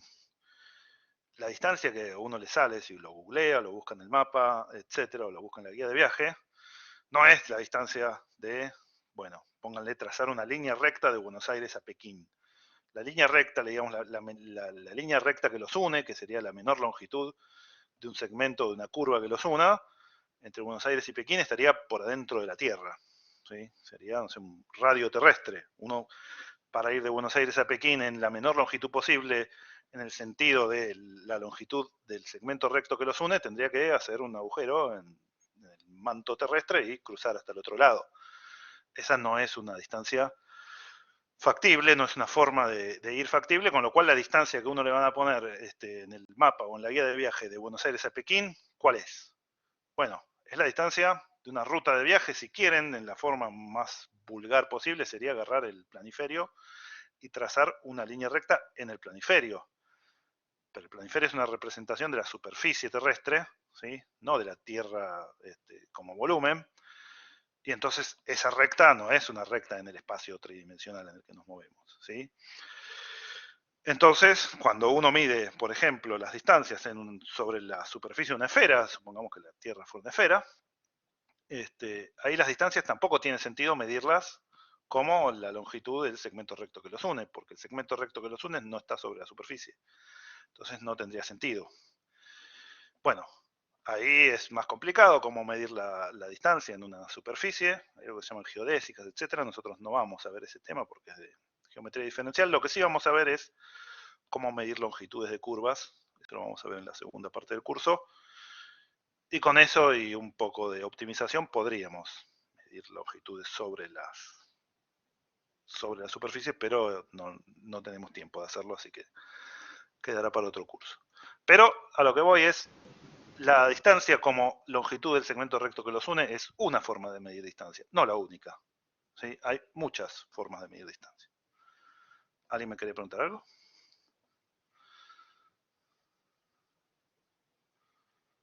¿No? Bueno, como les decía, en R2 mismo, ¿sí? La distancia del taxista, distancia 1 le vamos a llamar ahora, es otra forma de medir distancia muy, muy extendida. La distancia del taxista es, fíjense, que esta escalera de acá, o esta amarilla de acá, si uno cuenta las cuadras que hizo, es lo mismo que haber ido por esta roja de acá. ¿Sí? Que es haber sumado este cacho, que es la diferencia en y este cacho, que es la diferencia en x. Por eso la distancia del taxista, uno la define así, como la diferencia de las coordenadas sumadas, nada más. En Rn directamente es la suma de la diferencia de las coordenadas en módulos, ¿sí? Siempre las distancias tienen que ser mayores o iguales que 0. Esta se llama 1, fíjense, porque es como que elevé a la 1 y tomé raíz 1, ¿sí? Que es no hacer nada. ¿Sí? Elevar a la 1 es dejarlo igual, y tomar raíz 1ª es dejarlo igual. Bueno, esta es otra forma de medir distancias en Rn, ¿sí? ¿Qué quiere decir en general medir distancia? En la práctica, por ejemplo, la distancia esta del taxista, es verdad que no cumple que sea la longitud del segmento recto que une los puntos, pero cumple cosas básicas que tiene que cumplir cualquier noción de distancia. Lo mismo la distancia en el planiferio que les decía. Por ejemplo, si uno dice, no sé, imagínense que se va a tomar un taxi, y el taxi, bueno, vamos a suponer que va por calles que son doble mano, tiene que ir de su casa a Litva, o de Litva a su casa. Bueno, la distancia en cuadras es la misma. Imagínense que van caminando, con lo cual no hay restricción de las manos de las calles. La distancia caminando de la casa de ustedes a Litva y de Litva a la casa de ustedes es la misma. ¿Sí? Si caminaron 10 cuadras para ir, caminan 10 cuadras para volver. ¿Sí? Bueno, naturalmente cuando hablamos de distancias, que son cosas que medimos como longitudes, entre comillas longitudes, y longitudes eran con la distancia euclidia, son no negativas, ¿sí? No tiene sentido decir que hay una distancia de -3, no tiene sentido en general, ¿sí? O no lo hacemos. ¿Sí? Naturalmente, si estoy en un lugar que llamo X y voy al mismo lugar, X e Y, de X fui a Y, que es el mismo punto, la distancia es 0. De mi casa a mi casa hay 0 cuadras. ¿Sí? No importa cómo yo lo haya medido, la distancia es 0, ¿sí? Si voy de mi casa a mi casa. Y otra que es razonable, ¿sí? Es la desigualdad triangular. En la métrica euclidia, en la 2, básicamente venía dado por por el teorema de Pitágoras, ¿sí? La longitud de la hipotenusa es menor o igual que la suma, bueno, es exactamente igual en ese caso, que la suma si hacía los dos catetos en eso. Si fuera a un tercer punto intermedio, podría tener una desigualdad. Y con un taxi también, si yo tengo que ir de mi casa a Litva y tengo, bueno, con taxi o caminando, tengo 10 cuadras, si digo no, antes de llegar a Litva tengo que pasar por la librería para comprarme un cuaderno, Lo mejor que me podría pasar es que la librería estuviera justo de camino, ¿sí? Digo, bueno, no sé, agarro Corrientes y la librería está en la última cuadra antes de llegar. Pero tal vez no está en de camino, sino que tengo que desviarme una cuadra o desviarme 2 cuadras. Si me tengo que desviar, naturalmente camino más de lo que hubiera caminado yendo directo. Si yo iba directo hasta Litva, hacía 10 cuadras, pero dije no, mejor de mi casa voy hasta la librería, hice 6 cuadras, y de la librería a Litva hice 7. Entonces esto me dio 13 y la distancia de haber ido directo era menor. ¿Sí?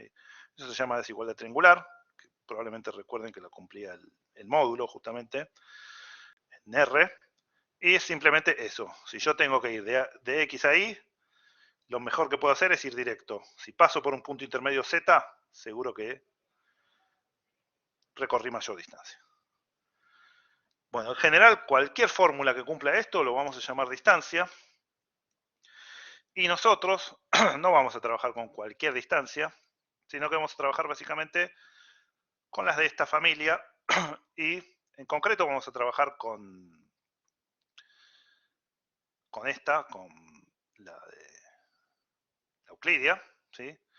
Excepto que aclaremos, no, en este ejemplo es mejor usar la distancia del taxi, la distancia 1, la distancia P o alguna otra, ¿sí? A ver si lo tengo acá. Bueno, acá hay otros ejemplos, déjenme chequear una cosa, a ver si no lo digo acá.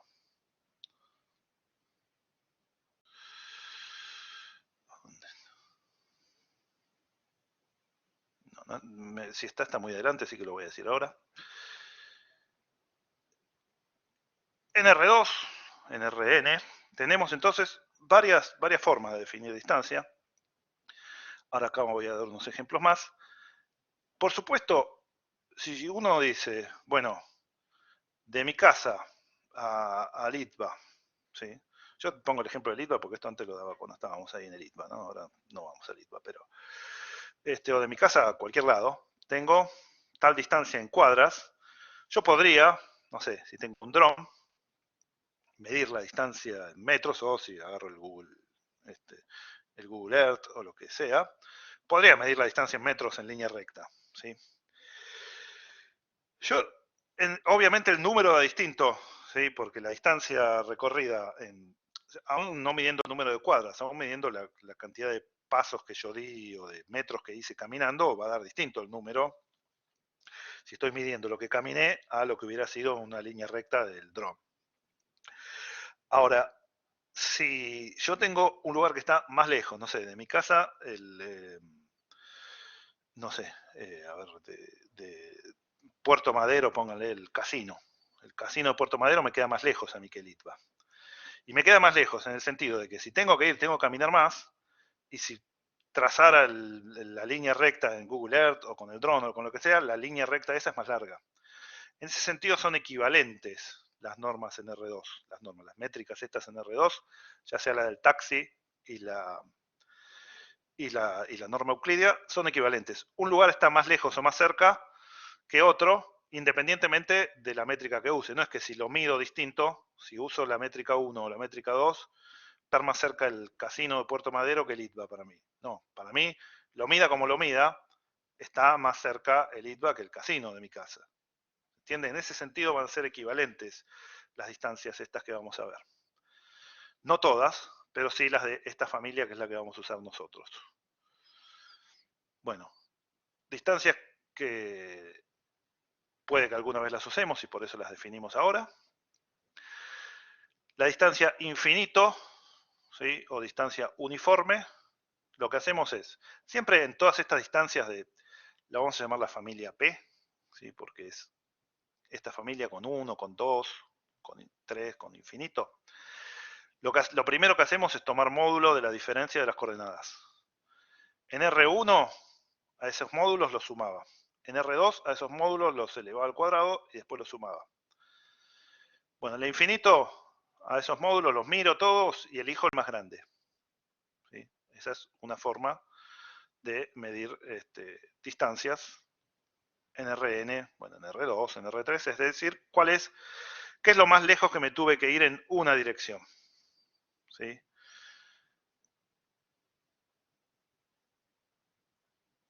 Bueno, no se me ocurre un ejemplo demasiado práctico de esto, pero es, imagínense que uno puede moverse, o a uno le interesa moverse, cuánto es lo más lejos que se podría ir en línea recta de su casa o saliendo derecho por alguna de las cuadras, ¿sí? Uno dice, si yo puedo, no sé, tengo nafta para hacer 20 cuadras, lo máximo que puedo hacer por una sola calle son 20 cuadras, ¿sí? O lo máximo que hice en esa calle fueron 20 cuadras, ¿sí? La distancia infinito o uniforme, lo que mide son los módulos de la diferencia si tomo el más grande. La distancia P, ¿sí? Con P mayor o igual que 1, es la generalización de la distancia 1 y la distancia 2. La distancia 2, ¿se acuerdan que era elevar al cuadrado y tomar raíz cuadrada, que es elevar a los medios? ¿Sí? Elevar al cuadrado, sumar y tomar raíz cuadrada.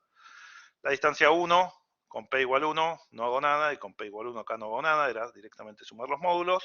Bueno, yo esto lo podría haber hecho con P igual 3, con P igual 4, con el P que yo quisiera, tengo una distancia que me da a dar un valor distinto, ¿sí? Todas esas van a ser equivalentes en el sentido que les dije recién. Si un punto está más lejos que otro en una de esas distancias, si me paso a otra, va a seguir estando más lejos. No se va a acercar el casino a mi casa por el hecho de que mida distinto la distancia. ¿Sí? Si el ITBA está más cerca que el casino, me va a quedar el ITBA más cerca del casino, no Entonces, importa ninguna medida. Sí. no termino de entender la distancia infinito. O sea, en la distancia infinito pasaría eso también, lo de que si está más lejos en una métrica, está más lejos en esta también. Claro, sí, sí. Eso uno, en el apunte que tiene de topología, no me acuerdo si lo puse la demostración o no, pero si yo tengo que estas sumas son más grandes, si una suma es más grande que la otra, alguna de las, no podrían ser todas más chicas las distancias estas, que sería lo que implicaría que uno esté más cerca que el otro, ¿sí? Si todas están, si el máximo de una es más chico que el máximo de la otra, ¿sí? No podrían ser todas las distancias más chicas. Y entonces cuando yo las sume, las eleve a la P y tome raíz P décima, no se va a achicar, ¿sí? Así que sí, la distancia infinito es de la familia P y todas esas van a cumplir que si estoy más cerca, naturalmente con menor igual, ¿no? No va a pasar a estar más cerca por cambiar la distancia. Podría pasar a estar igual de cerca, ¿no? Si imagínense que yo tengo que hacer, no sé, 3 cuadras para la izquierda y 5 para adelante, y en el otro tengo que hacer 3 cuadras para la izquierda y 2 para adelante, podrían llegar a estar... no, estoy diciendo mal. No, si estaban a menor distancia, porque lo que hay que medir es la más grande. Así que no, siempre van a quedar, ni siquiera se van a poder hacer iguales. Seguro que no se pueden invertir y tampoco se van a poder. Lo que no entiendo, te doy un ejemplo. Si yo tengo, bueno, con respecto al 0, 0, uno poner que es el 5, 5 y Sí, otro es el 7, 1. sí. ¿No me daría como que está más lejos del 7, 1? Que está más lejos el 7-1 El 7, 1 que del... el 6, 6, ponele, o que el 5, 5. Sí, y está más lejos. Ah, claro, es como por Pitágoras. Claro. Sí, esto es lo que te va a dar, a ver si no los tengo acá. Eh, no, lo que voy a hacer es, a ver si lo puedo graficar acá, voy a hacer un gráfico feo, pero, perdón, voy a hacer un gráfico acá, igual esto después se borra y además usted lo tiene. Imagínate que, si es así, esto de acá, si lo máximo que me puedo ir es 1 para acá y 1 para acá, menos 1, 1. Si la distancia acá va a ser 1, puedo ir 1 para arriba, 1 para abajo. Bueno, me quedo lindo. Esto es, me puedo ir 1 para arriba, 1 para... Esto es lo máximo que me puedo ir es 1. Y después lo otro sería irme así, en una distancia, esta sería distancia 1 en la distancia R2. Entonces, siempre voy a poder estar adentro de este. ¿Sí? La distancia de esta es más grande. Lo mismo si yo quisiera, podría poner uno de estos cuadrados adentro del círculo, achicando la distancia. ¿Sí? Si yo achico, lo voy a poder hacer Si yo achico la distancia en este, achico la distancia en el otro también. Bueno, entonces, lo que sí seguro es, tiene que ser, bueno, tienen que ser estas que vienen de normas. Esto lo que se llama es una norma, ¿sí? Es una forma de medir longitudes. No va a pasar eso con esta de acá. ¿Sí? Esta métrica discreta es una métrica que no es equivalente a estas de acá. ¿Sí? Se mide de una forma distinta y no viene de una norma, que es lo que ahora voy a definir. Digamos, no mide longitudes, sino que mide, por ejemplo, acá diferencia. La métrica discreta, tenés, la distancia es 0 si estoy en el mismo punto y 1 si estoy en otro punto cualquiera. Esto tiene sentido en el espacio así para definir en la ciudad de un punto al otro y mucho no, a menos que a uno le interese saber si, no sé, estoy en mi casa o no estoy en mi casa. Y eso es 0, 1. Pero para medir distancias por ahí de otros tipos, tiene sentido, qué sé yo, la distancia entre, no sé, imagínense que uno es hincha de River y dice, bueno, los que son hinchas de River están a distancia 0, son iguales que yo, y los que son hinchas de otro equipo son distintos. ¿Sí? Esta es una forma de medir distancia que cumple todos los requisitos estos, pero no es equivalente a estas otras. ¿Sí? Estas son una familia y son equivalentes todas entre sí. Esta no es equivalente a esas, es muy distinta. ¿Está bien? Entonces, no todas las métricas son equivalentes. Nosotros vamos a trabajar más que nada con la distancia 2, la distancia 1. Puede que la distancia infinito, en algún caso también. Pero no vamos o sea, esta creo que en algún ejercicio está, bueno, ¿qué pasaría si uso esta? Pero como, no diría curiosidad, sino como, bueno, como algo para analizar que realmente es distinta esta distancia. Pero no hace al análisis en RN esta distancia. Nosotros vamos a trabajar con estas, con la familia P, en realidad con P igual 1 y P igual 2. Vamos a trabajar nosotros, en realidad más que nada P igual 2 y eventualmente P igual 1. ¿Sí? Puede que en algún ejercicio esta distancia sea útil. ¿Sí? En este momento no me acuerdo de ningún ejercicio de la práctica en la que fuera útil esta, pero si es útil, la pueden usar en el sentido ese, de que va a ser equivalente. No va a haber problema. Bueno, ¿por qué son equivalentes todas esas distancias y no la última? Porque esas distancias son como normas. ¿Sí? ¿Normas qué quiere decir? Son longitudes medidas de una u otra forma, pero son básicamente longitudes de vectores. Básicamente, la distancia de un punto X a un punto Y es la longitud del vector que los une. Lo único que cambia es la forma en la que medimos esas longitudes. Entonces, ¿qué es la diferencia entre una métrica y una norma? Bueno, básicamente que las normas, al ser longitudes, pues, tiene sentido decir, bueno, si yo agarro un punto, un vector, y lo multiplico por un escalar, ¿sí? Multiplico todos por 3 o por menos 5, ese vector es la misma longitud que antes, pero multiplicada por 3, ¿sí? Multiplicada por el escalar. Por lo demás, fíjense que las condiciones son totalmente análogas a las que decíamos antes. La norma, ¿sí?, de un vector siempre es mayor o igual que 0, la norma del vector 0 es 0, y la norma de una suma es menor o igual que la suma de las normas. Entonces, si yo tengo definida una norma, puedo definir una distancia, simplemente diciendo, bueno, la distancia de x a y es la norma de x menos y, que es lo que hacíamos en R, donde la norma era el módulo. ¿Sí? Entonces, si yo tengo una forma de medir longitudes, o sea, a cada vector asignarle una longitud, puedo definir distancias, como la norma o la longitud de esa diferencia. ¿Está bien? Todas las que vimos recién, de las de 1, de 2, de infinito, de P, cumplen que si uno define la norma de x como la distancia de x a 0,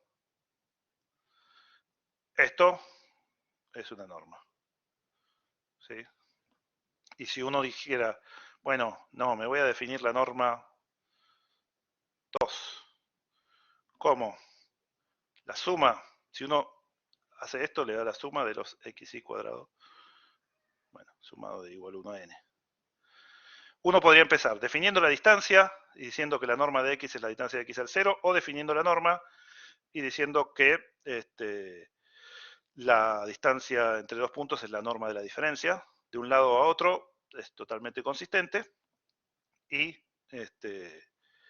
lo que va a pasar es que esta norma o esta forma de definir norma cumple todas estas indicaciones, o la forma de definir distancia a partir de la norma cumple todas las hipótesis de una distancia, ¿sí? Y lo que va a pasar, como son todas normas, es justamente lo que decíamos recién, la equivalencia, ¿sí? Que no se van a invertir las distancias por cambiar de una norma a la otra, ¿sí? Lo único que va a cambiar es el número que puede dar la norma, ¿sí?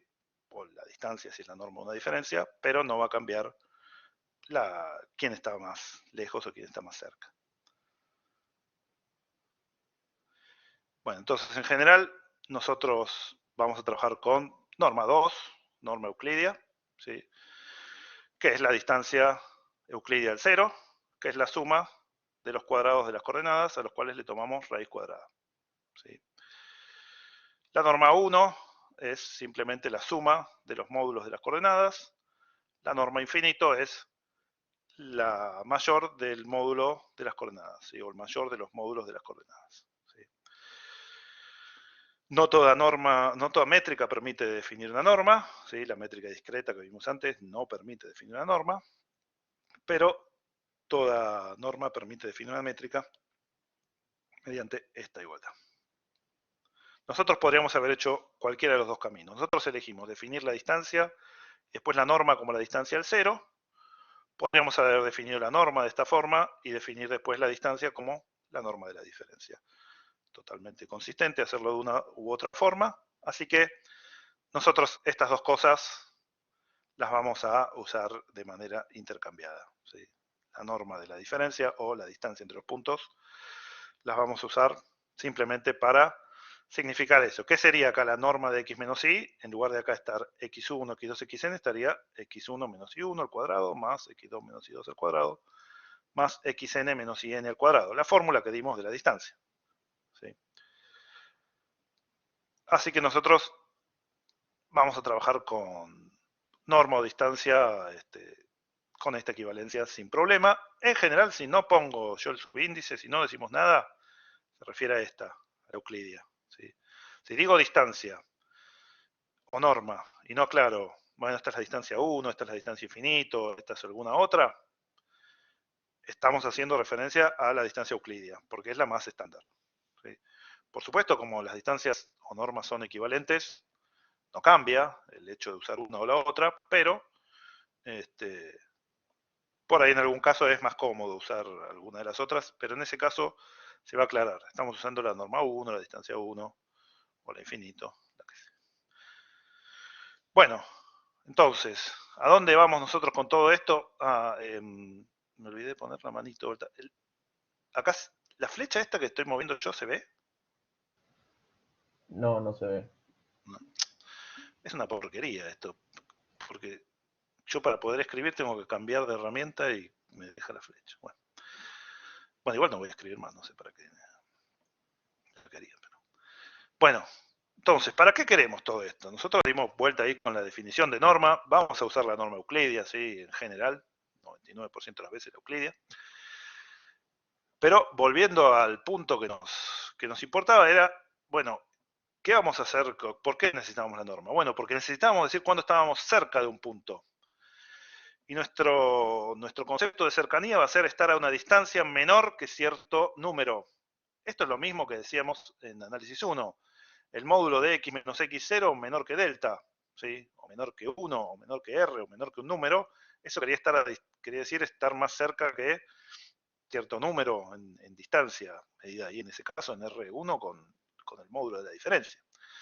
Entonces, nuestro concepto básico es el de los puntos que están a una distancia menor que R, donde R es algún número mayor o igual que 0, de un cierto punto fijo que vamos a llamar centro x0. ¿Quiénes son todos los puntos que están a distancia? Todos los x que están a distancia menor que R de x0. Bueno, vengo a x0, tras un radio R, y trazo una circunferencia con ese radio, y acá estoy, obviamente, ¿por qué tracé una circunferencia? Es lo que dije antes, si no digo algo aparte, ¿qué norma o qué distancia está implícita en este dibujo que es una circunferencia? La euclidia. La euclidia, ¿sí? Porque la forma esta de medir la distancia justo como la longitud de este segmento es la de la norma euclidia. Entonces, en esta bolita está supuesta la norma euclidia, y estos puntos pintados de celeste son los puntos que están a distancia menor que R, ahí dice R, del centro X0. ¿Sí? Son estos puntos, los X. Bueno, obviamente esto es en R2, en Rn no se podría graficar, pero en R2 hacemos una representación gráfica sencilla. Son todos los puntos que están a distancia menor que R de X0. ¿Por qué está punteada la línea esta? ¿Ven que está punteado el borde? Tendría que... ¿Qué significa este punteado? Claro, no incluye el borde porque el Que menor es es estricto. estricto. Exactamente. Si fuera un menor igual acá, no lo hubiera punteado, lo hubiera pintado en azul y esos puntos estaban. Pero los puntos justo del borde no están porque el menor es estricto. ¿Sí? Esta es la famosa bola abierta de centro X0 y radio R. Simplemente acá en la norma euclidia es donde se entiende el nombre de bola, ¿no? Porque uno hace una bolita alrededor del punto. Naturalmente, como dijimos, este tiene implícita la norma euclidia. Si yo estuviera usando otra norma, fíjense, con la norma infinito me hubiera dado un cuadradito de radio R, que hubiera quedado afuera, y con la norma 1 me hubiera dado un rombo. ¿Sí? Eso después en la práctica por ahí lo vemos un poco más. En este caso el radio lo determinó yo, que lo elegí. Este es un dato del radio, esta es su R. Después, imagínate cuando usemos límite, decíamos, bueno, si la distancia de x a x0 es menor que delta, ahí el radio va a ser delta. ¿Sí? O si en la imagen la distancia era menor que epsilon, el radio va a ser epsilon. Pero en principio, esto lo puedo hacer para cualquier radio. Bueno, fíjense acá, ya con esto terminamos hoy, mañana seguimos. Que la norma más usual es la euclidia y es la bolita que vimos recién. Ahora, pensemos en esto, y con esto terminamos por hoy. Vamos a pensar la bola de radio 3, pero usando la distancia del taxista. Yo estoy acá, ¿no? Supongan que esta es mi casa. Y me alcanza el taxi para pagar 3 cuadras. ¿A dónde puedo ir? Le puedo decir, bueno, mirá, agarrá por la valle, que es donde estoy yo, y hacer 3 cuadras. ¿Sí?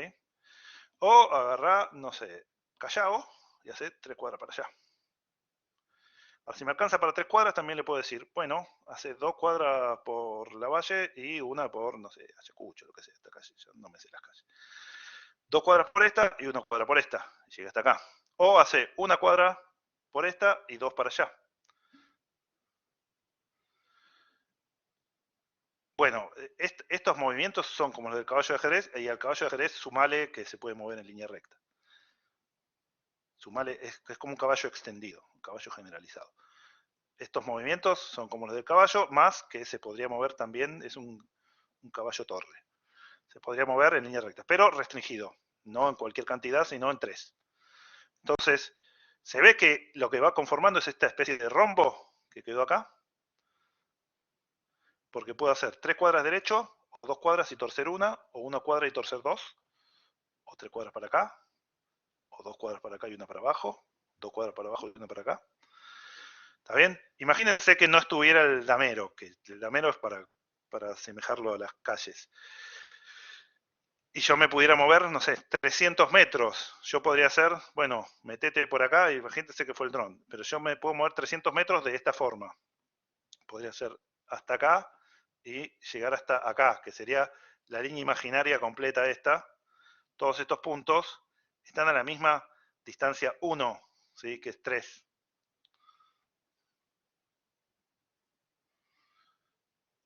Sí, estos puntos, los puntos en sí, si es menor estricto, no llegaría. Me tendría que bajar del taxi justo antes. Sí, es verdad, es verdad. No estoy trazando el borde, con lo cual, ¿cómo trazaríamos? Lo que dice Joaquín es, si yo lo trazara el borde, tendría que trazarlo así, ¿no? Punteadito. ¿Por qué? Le puse estricto. Y si le pongo menor o igual, lo trazaría completo. Pero se dan cuenta que entonces en la distancia taxi ya no es una bolita redonda, sino que es un rombo. ¿Sí? Y en la distancia 1, ¿sí? Si yo hubiera dicho, me puedo ir, lo máximo que me puedo ir en una dirección son 3 cuadras, podría haber llegado 3 cuadras para acá, o 3 cuadras para arriba, o 3 cuadras en ambas, podría haber llegado hasta acá. Si yo hiciera la bolita en distancia infinito, sería todo el borde acá. Y si hiciera la bolita en norma 2, en Euclidia, sería efectivamente una bolita, en el sentido de ser una circunferencia. Bueno, punteada también, pero por acá. Bueno, no soy bueno graficando circunferencia, pero si hiciera en norma 1, si yo trazo con un compás, estaría bueno una herramienta compás. Acá. ¿Sí? Me quedaría así. Se van dando cuenta que la bolita en sí es distinta, pero todas se pueden graficar y si yo ahora agarrara y dijera, bueno, me puedo mover en menor distancia, podría poner uno de estos circulitos adentro del rombo o un rombo o un cuadrado adentro del rombo. Si voy achicando la distancia, puedo meter una bolita en cualquier norma adentro de una bolita en cualquiera de las otras normas. Por eso son equivalentes, porque equivalentes en el sentido del límite va a ser cuando el radio tiende a 0. Y entonces si el radio tiende a 0, las voy pudiendo hacer tan chicas como quiera y puedo ir metiendo una dentro de la otra. Bueno, con eso estamos por hoy, que ya son las 2. Mañana lo que quiero hacer es terminar con esto. Y a ver si hay algo interesante. No, creo que mañana podemos terminar con esto tranqui. Y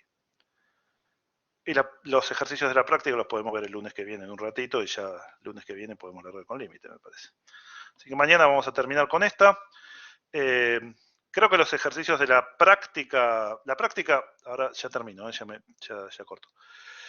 La práctica tiene una sección que es esto de topología, que es, me interesa sobre todo que entendamos conjunto abierto, conjunto cerrado, punto aislado, etcétera, pero que no es tan relevante para el resto de la práctica. Así que esa sección la vamos a ver nosotros entre mañana y el lunes, la vamos a ver con algún ejemplo de los ejercicios, después les subo que tengo resuelto alguno de esos ejercicios, y lo que van a hacer mañana en la primera hora es práctica de la sección 2 de la práctica en adelante, que es tipo hacer composiciones de funciones, no me acuerdo si ya empiezan con curvas de nivel o esas cosas, pero las cosas más prácticas.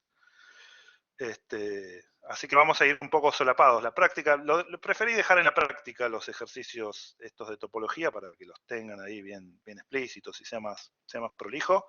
Pero en sí, la práctica mañana van a empezar con la sección 2. Lo que dice topología, lo vemos. No porque con lo que vimos me parece que, creo que hay un ejercicio que dice graficar esto que les dije acá, las bolas. Ese ejercicio en principio lo podrían hacer, pero por ahí les cuesta un poco hacerlo al principio, así que si no les sale y quieren, los vemos. Si mañana no hacemos tiempo, lo vemos el lunes. Así que en principio no es que hay que avanzar mucho con la práctica de hoy para mañana. Mañana en la primera hora, como son cosas que no necesitan esto, van a poder ya empezar con Marilí y con Estela en la práctica. Así que bueno, voy a cortar la grabación y lo que voy a hacer entonces es las